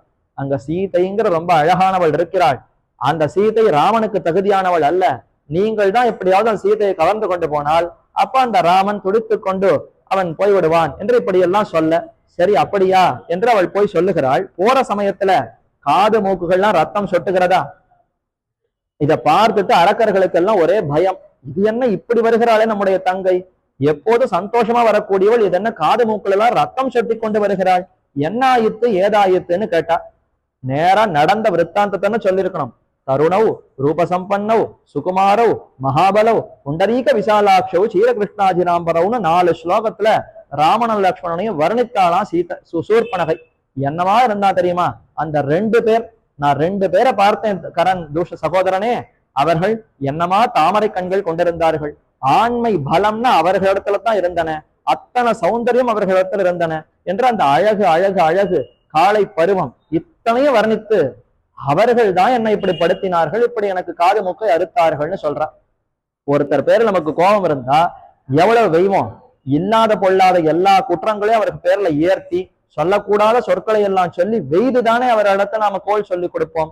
ஆனால் சூர்பனகை கோல் சொல்லும் போது கூட அந்த ராமன் லக்ஷ்மணனுடைய குணங்களை சொல்லித்தான், இத்தனை குணங்களோடு இருக்கக்கூடிய அந்த ராமபிரான் என்னை இப்படி அவமானப்படுத்தி விட்டாள்னு சொன்னாலாம். அந்த இடத்துல தான் எவ்வளவு அழகு ராமனுக்குன்னா, எவ்வளவு கோபம் இருந்தாலும் எத்தனை வெறுத்தம் இருந்தாலும் ராமனுடைய அழகு மனசுல ஒரு பாடுபடுத்தி விடுமா. அந்த அழகை யாராலையுமே மறைக்க முடியாது. அது விரோதியாகவே இருந்தாலும் அழகனான ராமனிடத்துல ஈடுபட்டவர்கள் ஈடுபட்டதுதான் அதை யாராலையுமே அதை மறைக்க முடியாது. அதனாலதான் சூர்பனகை கூட தன்னுடைய அந்த கஷ்டத்தை பொறுத்து கொண்டு ராமனுடைய அழகை சொல்லி, இப்படி அழகனான அந்த ராமலட்சுமணர்கள் தான் இப்படி செய்தார்கள் என்று சொல்ல, மேற்கொண்டு கரதூஷணர்கள், ஓ அப்படியா அவர்கள் செய்தார்கள், இதோ எதிர்க்கிறேன் என்று படை திரட்டி கொண்டு வந்தான். வந்த சமயத்துல முதல்ல ஒரு சிறு படை அனுப்பினால் ராமலட்சுமணர்கள் அவர்கள் துவம்சம் பண்ணி அனுப்பிவிட்டார். அடுத்து கரண் தூஷணன் அவர்களே படை எடுத்து கொண்டு வர 14,000 அரக்கர்கள் ஒன்று திரண்டு சேனையோடு திரட்டி கொண்டு வந்தார்களாம். வந்த சமயத்துல ராமன் பார்த்தான், இவர்களை நானே முடிக்கிறேன், சீதைய நீ பார்த்து கொள்ள லக்ஷ்மணர் இடத்துல நியமித்தார். சீதைக்கு ஏதாவது ஆபத்து வரலாம், ஏன்னா இத்தனை அரக்கர்கள் மாயா யுத்தம் புரிபவர்கள். அதனால நாம 2 பேருமே யுத்தத்துக்கு போனால் சீதையை ஏதான படுத்தணும்னு அவர்கள் நினைப்பார்கள். நீ சீதையோடு இருந்து காவலுக்கு இரு, நான் இவர்களை பார்த்து கொள்ளுகிறேன்னு ராமன் தனியா ஒரு இருப்பிடத்துக்கு போய் யுத்தத்தை ஆரம்பித்தான். 14,000 அரக்கர்கள் ஒரு பக்கம் ராமன் ஒருத்தனே. ஏகஸ்துராமோ தர்மாத்மா என்று இவன் தர்மமே அறிந்தவன் ராமன் ஒரு பக்கம், ஒரே ஒருத்தன். ஆனா 14,000 அரக்கர்கள் அதர்மமே ஒடிவானவர்கள். அவர்களுக்கு நல்லது எதுன்னே தெரியாது, தெரிந்ததெல்லாம் தீய காரியங்கள், அதர்மம் தான். அப்படிப்பட்டவர்கள் மலிந்து போய் கிடக்க ஒருவனான ராமன் இந்த பக்கம் இருக்க தேவர்கள்லாம் பயந்தார்களாம். ஐயோ என்ன ஆக போகிறதுன்னு தெரியலையே, ராமனுக்கு துணையாக யாருமே இல்லையே, இவன் எப்படி இத்தனை பேரை எதிர்கொள்ளுவான் என்று பார்த்து கொண்டிருக்க அதே சமயத்துல ஒரு முகூர்த்த காலத்திலேயே அத்தனை அரக்கர்களையும் முடித்தானாம். சரமாரியாக அம்பு பொழிந்து அப்படியே அம்பு மழை, அந்த இடம் முழுக்க அம்பு மழைகளால பொய்ய வைத்து அத்தனை அரக்கர்களையும் முடித்தான். அந்த ராமனுடைய வில்லுல இருக்கக்கூடிய மணி கணியில் கணியில் கணியில் கணியில்னு முகூர்த்த நேரம் அடித்து கொண்டே இருந்தனமா. கம்பர் அதையெல்லாம் வர்ணிக்கிறார். அந்த சேனை காவலர்கள் 1000 பேரு, யானைகள் 1000, குதிரைகள் 100, இப்படி ஒரு பெரிய அந்த சேனை முழுக்க மாண்டதுன்னு சொன்னால் அந்த வில்லுல இருக்கக்கூடிய மணியானது கணியில்னு அடிக்குமா.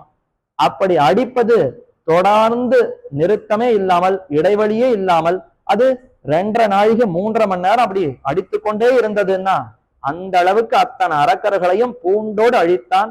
ஒரே ஒருத்தனை மட்டும் மிச்சம் வைத்தான். மத்த எல்லாரையும் பூண்டோடு அழித்து அகம்பனன் என்று ஒருத்தனை மட்டும் மிச்சம் வைத்து மத்த எல்லாரையும் பூண்டோடு அழித்தான். இது ராமனுக்கு ஒரு என்ன சொல்றது, ஒரு நன்மையா தீமையான்னா, எல்லா இடத்துலயும் யாரையோ ஒருத்தனை மிச்சம் வைப்பார். சின்ன பிராயத்திலே தாட்டகை சுபாகு மாரீச்சன் 3வரையுமே அழித்திருக்கலாம். அப்பொழுதே மாரீச்சன் ஒருத்தனை மிச்சம் வச்சார். அத மாதிரி இப்போ 14,000 அரக்கர்களை முடிக்கிறச்ச மொத்த பேரையும் முடிச்சிருக்கலாமா அல்லவா? ஒரு அகம்பனங்கிற ஒரு அரக்கனை மட்டும் மிச்சம் வச்சாராம். ஏன்னா அவன் எப்படியாவது தப்பிக்க வேண்டும்ங்கிறதுக்காக எங்கேயோ கிடந்த ஒரு புடவை, அதை எடுத்துக்கொண்டு சுத்தி கொண்டு அவன் அப்படி தப்பினானான். இவன் புடவையை சுத்தி கொண்டிருக்கிறான்னா பெண் போல் இருக்கிறது, பெண்ணை அடிக்கிறது தவறுதுங்கிறதுக்காக அவனை மட்டும் விட்டுட்டான் ராமன். அவன் தப்பி ஓடினான். அடுத்து அவன் போய் செய்தியை ராவனிடத்துல சொல்ல, சூர்பனகையும் போய் ராவனிடத்துல இந்த செய்தியெல்லாம் தெரிவிக்கிறார். கரந்தூஷன் முதலான அரக்கர்கள் எல்லாம் போய் கூட ராமன் எதிர்த்து ஒண்ணுமே செய்ய முடியவில்லை, ராமன் அவர்களை எல்லாம் கொன்றொழித்தான் என்று சொல்லி ராவணனிடத்துல மேலும் ஒரு செய்தியும் சொல்லுகிறார். சீதைங்கிற மிகுந்த சுந்தரி இருக்கிறாள், அந்த சுந்தரி ராமனுக்கு தகுந்தவள் அல்ல, உனக்குத்தான் தகுந்தவளா இருப்பாள். ஆனால் நீ எப்படியாவது அந்த சீதையை அடைய வேண்டும் என்று ராவணனிடத்துல ஆசையை கிளப்பி விட்டாள் சூர்பனகை. அவன் பார்த்தான், இது என்னமோ சொல்லுகிறாளே, அவள் யாருன்னு ஒரு தடவை நேர்ல போய் பார்க்க வேண்டும் என்பதற்காக அவனும் புறப்பட்டு வந்தான். ஆனா எப்படி அந்த சீதையை பார்ப்பது? அவர்கள் எங்கேயோ காட்டுக்கு நடுவில் இவர்கள் வாழ்கிறார்கள், எப்படி பார்ப்பதுன்னு ஆலோசித்தான். மாரீச்சன் என்கிற ஒரு அவனுக்கு உறவுக்காரர், அவர்தான் சிறு பிராயத்திலே ராமனால விரட்டி அடிக்கப்பட்டவர், ராவணனுக்கு மாமா அந்த மாரீச்சன் என்பவன். அவனை எப்படியாவது அழைத்து, நீதான் இதற்கு எனக்கு துணை புரிய வேண்டும், நீ ஒரு தங்க மானை போல வேடம் எடுத்துக்கொண்டு அப்படி இப்படி அந்த சீதையினுடைய கண்வட்டத்துல சுத்தினால் கண்டிப்பா உன்னை பார்த்து சீதை மகிழ்வாள், இந்த மானை எனக்கு பிடித்து கொடுன்னு ராமன் இடத்துல கேட்பாள். கேட்ட சமயத்துல ராவணன் அந்த மானை பிடிப்பதற்கு பின்தொடர்ந்து வருவான். நீ அவர்களை எப்படியாவது அழைத்து கொண்டு போய் வெகு தூரம் போய்விடு, அந்த சமயத்துல சீதையை நான் களவாடி கொண்டு போகிறேன் என்று இந்த திட்டத்தை எல்லாம் மாரீச்சனுக்கு சொல்ல, மாரீச்சன் சம்மதிக்கவே இல்லை. அப்பிரமேயம் ஹி தத்தேஜா எஸ்எஸ்ஆ ஜனகாத்மஜா, ஐயோ ஜனகனுடைய பெண்ணான சீதையோடு சேர்ந்த ராமனுடைய பிரபாவத்தை நீ அறிய மாட்டாய். ராமன் பிரம்மச்சாரி ராமனான அந்த ராமனுடைய அடியே என்னால தாங்க முடியல, வெகு தூரத்துக்கு போய் நான் விழுந்தேன், விழுந்ததிலிருந்து இன்று வரை அந்த அடி என்னுடைய மனதில் அப்படியே பதிந்திருக்கிறது. ரேங்கிற எழுத்துல யாரானு ஏதானு பேச ஆரம்பிச்சா கூட ராமனோ என்று பயந்து அப்படி நான் மூர்ச்சித்தே விழக்கூடிய பயம் எனக்கு வந்து விட்டது. நீ என்னடானா அந்த ராமனை எதிர்க்க வேண்டும்னு சொல்லுகிறாயே, இது ஒரு காலம் நடக்காது, இந்த எண்ணத்தையே விட்டுடுன்னு உபதேசித்தான். ஆனா அவன் கேட்டுக்கிறதா இல்லை. நல்ல காலத்துல, அதாவது தீய காலத்துல எவ்வளவுதான் நல்ல சொற்களை சொன்னாலும் ஏற்றுக்கொள்ள மாட்டார்கள்னு சொல்லுகிறோமே, அதே போலத்தான் ராவணன். அவனுக்கு எந்த நன்மையும் காதில ஏறவில்லை. தான் அந்த சீதை நடத்துல மோகம் கொண்டவனாய் அடையவே வேண்டும், இல்லைன்னா உன்னை நானே முடித்து விடுவேன்னு மிரட்டினான். ஏ மாரீச்சனே, நீ ஒப்புக்கொண்டு அப்படி போனால் நீ உயிர் பிழைப்பாய், இல்லைன்னா நானே உன்னை முடித்து விடுகிறேன்னு பயமுறுத்த. அப்ப மாரீச்சன் பார்த்தார், இந்த பாப்பியான ராவணன் கையாலே முடிந்து போவதை விட ராமன் கையால முடிவதே மேல். அதனால ஒத்துக்கொண்டு அப்படியே போகிறேன்னு அவரும் இசைந்தார். இது ஒரு பக்கம். இன்னொரு பக்கம் அந்த அரக்கர்களை எல்லாம் முடித்த ராமன் திரும்பி பர்ணசாலைக்கு வந்தார். மகிழ்ந்தாள் சீதை. அந்த சீதை பார்த்து, இப்படி நம்முடைய குழந்தைகளா இருக்கக்கூடிய ரிஷிகளுக்கெல்லாம் நன்மையை தரக்கூடிய ராமன் அந்த அரக்கர்களை எல்லாம் கொன்றொழித்து வந்தானே என்று மிகவும் சந்தோஷப்பட்டு, பபூவஹிருஷ்டா வைதேகி பர்த்தாரம் பரிஷஸ்வஜே என்று ராமனை காடாலிங்கனம் செய்து கொண்டாளாம். அதுக்கப்புறம்தான் ராமன் மிகுந்த சந்தோஷமுடையவனாகி, சீதையே, நீ அன்று சொன்னாயே கையில வெறும் பொம்மை வில்லையா பிடித்துக் கொண்டிருக்கிறாய்னு கேட்டாய் அல்லவா, இதோ பார் என்னுடைய வீரம், இத்தனை பேரையும் நான் முடித்திருக்கிறேன்னு ஆஜானு பாகுவா வந்து நிற்க, சீதை மிகவும் மகிழ்ந்து அப்படியே ஆற தழுவி கொண்டாளாம். என்னதான் யுத்தம் புரிந்தாலும் சற்று அந்த அம்பு தழும்புகள் எல்லாம் பட்டு ராமனுடைய திருமேனியில அப்படியே ரத்தம் வடிந்து கொண்டிருந்ததாம், ஒரே புண்ணாக போயிருந்ததாம். இந்த புண்ணுக்கெல்லாம் மருந்து எதுன்னா சீதை தான் மருந்து. அவளே எல்லா மூலிகைகளுடைய அந்த ஸ்தானத்துல இருந்து கொண்டு போய் ஆற தழுவிக்கொள்ள ராமனுடைய திருமேனியில இருக்கக்கூடிய அந்த காயங்கள் எல்லாம் மறைந்தனவாம். இதே போலத்தான் பார்த்தசாரதி எம்பெருமான் முகத்துல அத்தனை அம்புகளுடைய காயம் வடுக்களோடு சேவை சாதிக்கிறான். நல்ல வேலை அப்படின்னு சொல்லலாமா, ஏன்னா அருகே அந்த யுத்தம் நடந்த சமயத்துல கூடவே பத்தினி ருக்மிணி தாயாரோ இல்ல நப்பின்னை பிராட்டியோ அருகே இருந்திருந்தால் உடனே அணைத்து கொண்டு அந்த காயங்கள் எல்லாம் மறைந்து போயிருக்கும். நமக்கு பார்த்த சாரதியாக இந்த பெருமானை சேவித்திருக்க முடியாது. இன்று நாம திருவல்லிக்கேணியில பார்த்த சாரதியா பெருமானை சேவிக்கிறோம்னா, அன்று யுத்த களத்திலே அருகே ருக்மிணியோ மற்ற நாச்சிமார்களோ இல்லை. அதனால அந்த காயங்கள் முகத்துல இருந்து அதே சேவையோடு இன்றும் சேவை சாதிக்கிறான். அப்படி ராமன் அன்றொரு கால் அரக்கர்களை முடித்து வரும் பொழுது சீதை ஆற தழுவி கொண்டாளாம். அப்படி தழுவிக்கொண்டு அவர்கள் பாட்டுக்க வாழ்ந்து கொண்டிருக்கிறார்கள்.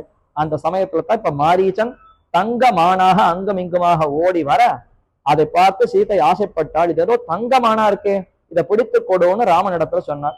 அப்ப ராமன் சொன்னார், இப்படியெல்லாம் இந்த தங்கமான்ல ஆசைப்படுகிறாய், அப்படிலாம் ஒன்றும் இல்லையேன்னா, இல்லை இல்லை, இது மற்ற மான விட இன்னும் ரொம்ப உயர்ந்ததாக இருக்கிறது, இதை பிடித்து கொடுன்னு ஆசைப்பட்டாள்.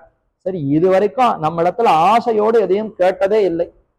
கணவனான ராமன் சிந்திக்கிறான், இதுவரைக்கும் நம்முடைய மனைவி எதையுமே ஆசைப்பட்டு விருப்பப்பட்டு கேட்டதே இல்லையே, இப்பொழுதுதான் காட்டுக்கு வந்த பிற்பாடு இத்தனை வருஷம் கழிச்சு கேட்டிருக்கிறாள், இதை கூட நான் செய்யலைன்னா அப்புறம் என்ன கணவன், அவசியம் பிடித்து தருகிறேன் என்று அந்த மானை பின்தொடர்ந்தே போனானா ராமன். ஆனால் அந்த ராமன், அதாவது மான் மட்டும் எப்படி இருந்ததுன்னா, மற்ற மான்கள் இந்த மானோடு சேரவே இல்லை. இவன் தான் அசுரனாச்சே. அசுரனான மாரீச்சன் மானாக வேடம் எடுத்துக்கொண்டு வந்திருக்கிறான். அதனால மற்ற மான்கள் எல்லாம் இதோடு சேரவே இல்லையா. அசுர கந்தம், துர்கந்தம் வீசுவதனாலே பயப்பட்டு மற்றதெல்லாம் மருந்து ஓடின. அப்படி இருப்பதை பார்த்தும் சீதை அதை பார்த்து கவலை கொள்ளல. ஏன்னா எப்படியாவது அவளும் ஒரு திட்டம் போட்டிருக்கிறாள், ராவனுடைய இடத்திற்கே போய் ராவணனை திருத்த வேண்டும் என்பது அவளுக்கும் எண்ணம். அதனால இந்த மானை எப்படியாவது பிடித்து கொடுன்னு கேட்க ராவனும் பின்தொடர்ந்து போனான். ரொம்ப தூரத்துக்கு அந்த மாரீச்சன் அப்படி ராவன் அழைத்து கொண்டு போய் தூரக்க போய்விட்டான். இதுதான் தக்க சமயம் என்று பார்த்து அந்த ராவணனானவன் ஒரு பிக்ஷு சன்னியாசி வடிவத்துல வந்து பிக்ஷ பெற வேண்டும்னு வந்தான். அதே சமயத்துல லக்ஷ்மணர் சுத்தி கொண்டிருக்கிறாரு, அவர் பாதுகாப்புக்காக இருக்கிறாரு, அவரை நகர்த்த வேண்டுமே, என்ன செய்வதுன்னு யோசித்த சமயத்துல மாரீச்சன் அங்க இறுதியாக ரொம்ப தூரம் போன பிற்பாடு ராமன் பார்த்தார், இது என்ன விளையாட்டு, இவ்வளவு தூரம் விளையாடியாச்சு, இப்போ ஒரு அம்பு எய்து அந்த மானை எப்படியாவது அடிபடுத்தி அம்பினால அதை சற்று காயப்படுத்தினால் இது ஓடாது, பிடித்து கொண்டு வந்து விடலாம்னு ஒரு அம்பு எய்ய, அந்த அம்பு பட்டு அப்படியே பிராணனே போகிற அளவுக்கு துடித்தது அந்த மான். துடித்து கொண்டு ஹா சீதா ஹா லக்ஷ்மணான்னு அப்படி பேர் இறைச்சல் செய்து கொண்டு அவன் பிராணனையே விட்டு விட்டான். இந்த குரலை கேட்டு சீதை பயந்தே போனாள். ஐயோ, லக்ஷ்மணா சீதான்னு அழைக்கிறாரே, ராமருக்கு ஏதேனும் ஆபத்து வந்து விட்டதா என்னன்னு தெரியவில்லையே, ராமர் குரலாகவே இருக்கிறதே, ஏதோ ராமனுக்கு ஆபத்து, லக்ஷ்மணா நீ போய் பாருன்னு லக்ஷ்மணனிடத்துல சொல்ல, லக்ஷ்மணர் எடுத்து உரைத்தார், ஐயோ ராமனுக்காவது ஆபத்தாவது ஒன்றாவது, இப்பொழுதுதான் 14,000 அரக்கர்களையும் ராமன் தனியாளாக முடித்திருக்கிறார், போயும் ஒரு மான துரத்தை கொண்டு போகிற சமயத்துல அவருக்கு ஏதாவது ஆபத்து வருமா, இதெல்லாம் அசுரர்கள் செய்யக்கூடிய மாயை, அதுல நாம மயங்கக்கூடாது சீதே, நீ தைரியமாக இரு என்று இவன் எவ்வளவோ எடுத்து சொல்லியும் நீ இப்படியெல்லாம் செய்தால் ராமாயணம் எப்படி நகரும், இது நகரும் வேண்டும்ங்கிறதுக்காகத்தான் இவ்வளவு நாங்கள் பாடுபட்டு கொண்டிருக்க. நீ இப்படியெல்லாம் இங்கேயே இருந்தால் நகராதே. சற்று கடுமையான சொற்களை சொல்லித்தான் இவரை நகர்த்த வேண்டும்ங்கிறதுக்காக சொல்லக்கூடாத சொல். அப்பொழுது ராமன் எப்படி லக்ஷ்மண இடத்துல சொன்னாரோ அதை விட இன்னும் கடுமையான சொல்ல சீதை சொன்னாள். ஓஹோ லக்ஷ்மணா, நீ தனித்து இருப்பது இப்பொழுதுதான் எனக்கு புரிகிறது. ராமன் இல்லாத சமயமாக பார்த்து என்னை அடைய வேண்டும்னு ஆசை கொண்டிருக்கிறாய் போலும், அதனாலதான் இங்கேயே காத்து கொண்டிருக்கிறாயான்ற வார்த்தையை சொன்ன உடனே கூனி குறுகி போய்விட்டான் லக்ஷ்மணன். ஐயோ, இந்த வார்த்தையை உன்னிடத்துல கேட்க வேண்டுமா? என்னுடைய தாயா இருக்கக்கூடிய உன்னிடத்துல இந்த வார்த்தை வந்தது, இதை என்னால பொறுத்து கொள்ள முடியவில்லைன்னு மிகவும் வருத்தப்பட்டான். சரி, இனிமேலும் இங்கு இருந்தால் சீதை அது இன்னும் ரொம்ப வருத்தப்படுவாள், அவளுடைய பேச்சு கேட்க வேண்டாம். சரி, நீ ஜாக்கிரதையாக இரு, யாரையும் நம்பி எதுவும் செய்து விடாதே, இங்கேயே இரு, போய்விட்டு மிகவும் துரிதமாக சீக்கிரமாக விரைவாக வந்து விடுகிறேன் என்று சொல்லி அவரிடத்துல வன தேவதைகள், அங்க இருக்கக்கூடிய தேவதைகளை எல்லாம் பார்த்து சீதையை பார்த்து கொள்ள வேண்டும்னு சொல்லி அவர் புறப்பட்டு போனார். ராமன் இருக்கக்கூடிய இருப்பிடம் நோக்கி அவ்வளவு தூரம் போன சமயத்திலே பிக்ஷுவாக ராவணன் வந்து யாச்சிக்க, அப்பொழுது சீதா பிராட்டி பார்க்கிறாள், யாரோ வந்து அன்னம் கேட்கிறாரே, சரி கொடுப்பதுதான் நம்முடைய மரபு, கொடுக்கலாம்ங்கிறதுக்காக அவரை அழைத்து அர்க்கியபாத்திய ஆச்சமணியங்கள் எல்லாம் கொடுத்து வரவேற்று இந்த அன்னத்தை எல்லாம் எடுத்து பரிமாறி கொண்டிருக்கிறார். அப்ப வினவுகிறார், நீ யாரம்மா என்ன ஏதுன்னு சீதை நடத்துல ராவணன் கேட்க மொத்த கதையும் சீதையும் சொல்றா. எப்படி சூர்பனகை நடத்துல ராமன் சொன்னாரோ அது தங்கை நடத்துல அவர் சொன்னது. இப்போ தமையனாரான ராவணன் இடத்துல சீதையே தன்னுடைய விற்த்தாந்தத்தை எல்லாம் எடுத்து சொல்ல, ஓ அப்பேற்பட்ட ஜனககுல சுந்தரியான சீதையானி, உன்னை அடைய வேண்டும் என்ற விருப்பத்தோடு தான் நான் வந்திருக்கிறேன்னு சடக்கென தன்னுடைய உருவத்தை மாற்றிக்கொண்டான். ஐயோ ராவணன், நீயா இப்படி வந்திருக்கிறாய்னு மிகவும் வருத்தப்பட்டாள். உன்னிடத்துல இப்படி சிக்கி கொண்டு விட்டேனேன்னு சீதையும் சற்று கலங்க வருத்தப்பட அழ, இவனும் பிடித்து கொண்டு உன்னை இப்பொழுதே நான் அடைய போகிறேன் என்று வலுக்கட்டாயமாக அவனை தூக்கி கொண்டு போய் சிறை வைக்க வேண்டும்ங்கிறதுக்காக ஆகாசத்திலே பறந்தாள். புஷ்பக விமானத்திலே இவளையும் வைத்துக் கொண்டு அப்படியே பறக்கிற சமயத்துல தான் ஜட்டாயு தூர கறந்து பார்க்கிறார். இது என்னமோ ஏதோ தெரியலையே, ஏதோ விமானம் போகிறது, ஒரு பெண் அழுது கொண்டிருக்கிறாளே என்னன்னு கிட்டக்க வந்து பார்த்தாள். சீதை அழுது கொண்டிருக்கிறாள். ராவணன் அவனை அப்படியே பலாத்காரமாக அடைய வேண்டும்ங்கிறதுக்காக அழைத்து கொண்டு போகிறான் என்பதை பார்த்து, நான் இருக்கிற வரைக்கும் என்னுடைய மாட்டு பெண்ணை போல இருக்கக்கூடிய சீதைக்கு இந்த பரிதாபத்தை பார்த்து கொண்டிருப்பேனா, விட்டேனா பார்னு ஜட்டாயுவானவர் பறந்து வந்து ராவணனுக்கு உபதேசம் செய்தார். எடுபடல. சரி, இந்த ஒன்னையே முடித்து விடுகிறேன்னு தன்னுடைய அழகாலையும் கால்கள் நகங்களாலையும் போட்டு கிழிப்பதற்கு அவன் பேர்ல பாய, அப்ப அவன் நிறைய அம்புகளை பிரயோகிக்கிறான், கதையை பிரயோகிக்கிறான். எல்லாத்தையும் ஜட்டாயுவானவர் தப்பி விடுகிறார். இறுதியிலே அவன் பெரிய சந்திரஹாசம்ங்கிற ஒரு வாளை எடுக்கிறான். சிவபெருமான் ருத்ரன் கொடுத்த வாழ், அதை ஒரு தடவை தான் பிரயோகிக்க முடியும்னு அந்த வரத்தோடு தான் கொடுத்திருந்தார். அதைத்தான் இப்ப இந்த ஜட்டாயு நடத்துல இருந்து எப்படியாவது தன்னை காத்து கொள்ள வேண்டும்ங்கிறதுக்காக அந்த வாளை எடுத்து இந்த பறவையினுடைய 2 ரெக்கைகளையும் வெட்டி வீழ்த்தினானா. அப்படி ரெக்கைகள் வெட்டப்பட்ட பிற்பாடு ஜட்டாயுவால பறக்கவே முடியல. ஐயோ இப்படி ஆகிவிட்டதே என்று மிகுந்த வருத்தத்தோடு துடித்து கொண்டு கீழே விழுந்தார். மேற்கொண்டு அந்த விமானத்துல சீதையானவளை வைத்துக் கொண்டு ராவணன் பறந்து போக சீதை மிகுந்த துயரப்பட்டாள். ஐயோ நமக்காக இப்படி வந்து நம்மை காக்க வேண்டும்னு இந்த ஜட்டாயு வந்து இறுதியிலே நம் பொருட்டு பிராணனையும் விட நேர்ந்திருக்கிறது என்று மிகவும் கண்ணும் கண்ணீருமாய் அப்படியே வருத்தப்பட்டு கொண்டு ஜட்டாயு உமக்கு நல்லது ஏற்பட வேண்டும், நன்மை ஏற்பட வேண்டும் ஆசீர்வதித்தாள். பின்னர் அப்படி போகிற சமயத்திலே தன்னிடத்துல இருக்கக்கூடிய அந்த ஆபரணங்கள், தான் அணிந்து கொண்டிருக்கக்கூடிய ஆபரணங்களை எல்லாம் கட்டி மூட்டையாக கட்டி ஒரு முந்தானை தளப்பிலிருந்து அந்த வஸ்திரத்துல மூட்டையாக கட்டி கீழே அப்படி போட்டாலாம். கீழே பார்த்தால் நிறைய வானரங்களெல்லாம் கும்பலா இருந்த இடம் தெரிந்தது. சரி, யாரோ என்னமோ தெரியல, எதற்காவது பயன்படட்டும்ங்கிறதுக்காக அப்படி போட்டால் ராவணன் மேற்கொண்டு எடுத்துக்கொண்டு போனான்ங்கிறது அந்த பக்கம். இந்த பக்கம் ஜட்டாயுவானவர் குத்துயிரம் கொலையுரமாக கீழே கிடக்க ராமன் திரும்பி வந்து கொண்டிருக்கிறான். அந்த மானை மாய்த்த பிற்பாடு திரும்பி வர லக்ஷ்மணர் வர, என்ன ஆயித்து லக்ஷ்மணா, நீ ஏன் தனித்து வந்தாய், சீதையை விட்டு வந்தாய்னா, இந்த மாதிரி உன்னுடைய குரலை கேட்டு சீதை அனுப்பினாள், ஆகவே வந்தேன்னு சொல்ல, ஐயோ அரக்கர்கள் அசுரர்கள் ஏதோ திட்டம் தீட்டி இருக்கிறார்கள், அது பலித்து விட்டது போலும், பாபா உடனே போய் சீதையை பார்க்கலாம்னு வந்து பார்த்தால் அங்க எதையுமே காணும். பர்ணசாலை திறந்து கிடக்க, ஒண்ணுமே காண.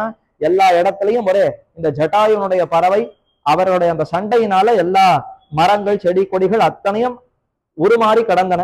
என்ன ஆயித்து ஏதாயித்துன்னு தெரியவில்லை. யாரோ ஒரு அரக்கன் சீதையை பலாத்காரமாக எடுத்துக்கொண்டு போயிருக்க வேண்டும் என்பதை ராமன் அறிந்தான். அப்படி நகர்ந்து நகர்ந்து பார்த்தால் ஜட்டாயுவே குத்துயிரம் கொலையுரமா கீழே கிடக்கிறார்.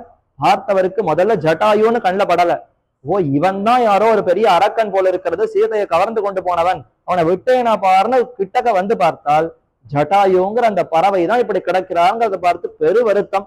ஐயோ, தசரதன் தான் மரித்தான்னு நினைத்தேன், கடைசியில உண்மையும் இப்படி பார்க்க நேரிட்டது, என்ன ஆயிட்டதுன்னு கேட்க முதல்ல ஆயுஷ்மன்னு மங்களாசாசனம் பண்ணினாராம் ஜட்டாயு. தனக்கு பிராணன் போகிறது, ஆனாலும் அதை ஒரு பொருட்டாக மதிக்காமல், ஹே ராமவா, ராமா ஆயுஷ்மன், நீ நன்றாக ஆயுஷோடு இருக்க வேண்டும் என்று ஆசீர்வதித்து உனக்கு மங்களங்கள் ஏற்பட வேண்டும். நீ யாரை தேடிக்கொண்டு வருகிறாயோ அந்த சீதையும் என் உயிரையும் ராவணனே கவர்ந்து சென்றான். ராவணன் தான் உனக்கு பிராணனா இருக்கக்கூடிய சீதையும் என்னுடைய பிராணனையும் ஒரு சேர கவர்ந்து சென்றான் என்று அந்த விற்த்தாந்தத்தை சொல்ல, நீ ஆயுஷோடு இருந்து மேற்கொண்டு இந்த திக்கிலேயே போனால் உனக்கு நன்மை ஏற்படும்னு அந்த வழியும் சொல்லி அப்படியே பிராணனை விட்டார். அந்த இடத்திலேயே ராமன் மடி மீதே இருந்து பிராணனை விட்டார் இந்த ஜட்டாயு மகாராஜர். இவரும் அவரை தடவி கொடுத்து, சரி தசரதனுக்குத்தான் ஈமச்சடங்குகளை செய்ய முடியவில்லை, இந்த பெரிய தகப்பனார் போல இருக்கக்கூடிய ஜட்டாயுவுக்காவது நாம சம்ஸ்காரங்களை செய்வோம்னு சொல்லி தசரதன் தன்னுடைய தகப்பனாருக்கு செய்ய வேண்டிய பெரிய பிரம்மமேத சம்ஸ்காரத்தை இந்த பறவைக்கு செய்தாராம். சாதாரண ஒரு பறவை என்று பாராமல் இவர் நம்முடைய சீதைக்காக எவ்வளவு உபகாரம் பண்ணியிருக்கிறார், தன்னுடைய உயிரையும் இப்படி தியாகம் செய்திருக்கிறாரே என்று மிகவும் வருந்தி அவருக்கு செய்ய வேண்டிய ஈம சம்ஸ்காரங்களை செய்து, நீ உயர்ந்த அந்த மேலுலகங்களை அடைவாய், கச்சானு ஜானாமி, நீ அந்த சிறந்த அந்த லோகங்களை அடைவாய்னு ஆசீர்வதித்தாராம். ஆஹிதாகேஷ்ட யா கதிஹி, யாரு சிறந்த ஹோமங்களை செய்தவர்கள், யாகங்களை செய்திருக்கக்கூடிய பெரியவர்கள், பக்தியை கடைபிடித்து பெருமானிடத்துல வித்தியைகளை கடைபிடித்திருக்கக்கூடிய உயர்ந்த முமுட்சுக்கள் எந்த பதத்தை அடைவார்களோ அந்த பதத்தை நீயும் அடைவாய் என்று ஜட்டாயுவை அனுகிரகிக்க அவரும் அந்த உயர்ந்த மேலான அந்த லோகத்தை பராமதத்தையே அடைந்தார். ஜட்டாயுவுக்கு மோட்சத்தையே கொடுத்தார் என்பது ஜட்டாயு மோட்சம்ங்கிற அந்த விற்த்தாந்தத்துக்கு உண்டான சரித்திரம். இப்படி தசரதனுக்கு செய்ய வேண்டிய சம்ஸ்காரங்களை இந்த ஜட்டாயுவுக்கு செய்து ஜட்டாயுவையே மோட்சத்துக்கு அனுப்பி இருக்கிறார்னா ராமன் எத்தனை குணசாலியாக இருக்கிறார். மனிதன் மனிதன் மனிதன்னே சொல்லிக் கொண்டு வந்தவர் இந்த இடத்துல தான் பராத்பரங்கிறத வழிகாட்டி விட்டாரே. ஏன்னா ஒரு மனுஷன் மோட்சம் கொடுக்க முடியுமா, ஆனால் ஜட்டாயுவிற்கு உனக்கு மோட்சமே தருகிறேன் என்று அந்த ஜட்டாயுவை குறித்து மோட்சத்தை கொடுத்திருக்கிறார்னா பரமாத்மா தான் தாங்கிறத ராமன் வெளிப்படுத்தின அற்புதமான கட்டம். அப்படி ஜட்டாயுவை மோட்சத்துக்கு அனுப்பி அவருக்கு உண்டான சம்ஸ்காரங்களை செய்து அவருடைய நினைவோடு அங்கேயே ராமன் இருந்து வாழ்ந்து கொண்டிருந்தார். மேற்கொண்டு எப்படி சரித்திரம் நகர்ந்தது நடைபெற்றது என்பதை அடுத்த நாள் அனுபவிக்கலாம் என்று கூறி அமைகிறேன். பிருந்தாரண்ய நிவாசாய பலராமானுஜாயச்ச ருக்மிணி பிராணநாதாய பார்த்தசூதாய மங்களம். ஆழ்வார் திருவடிகளே சரணம், எம்பெருமானார் திருவடிகளே சரணம், ஜீயர் திருவடிகளே சரணம்.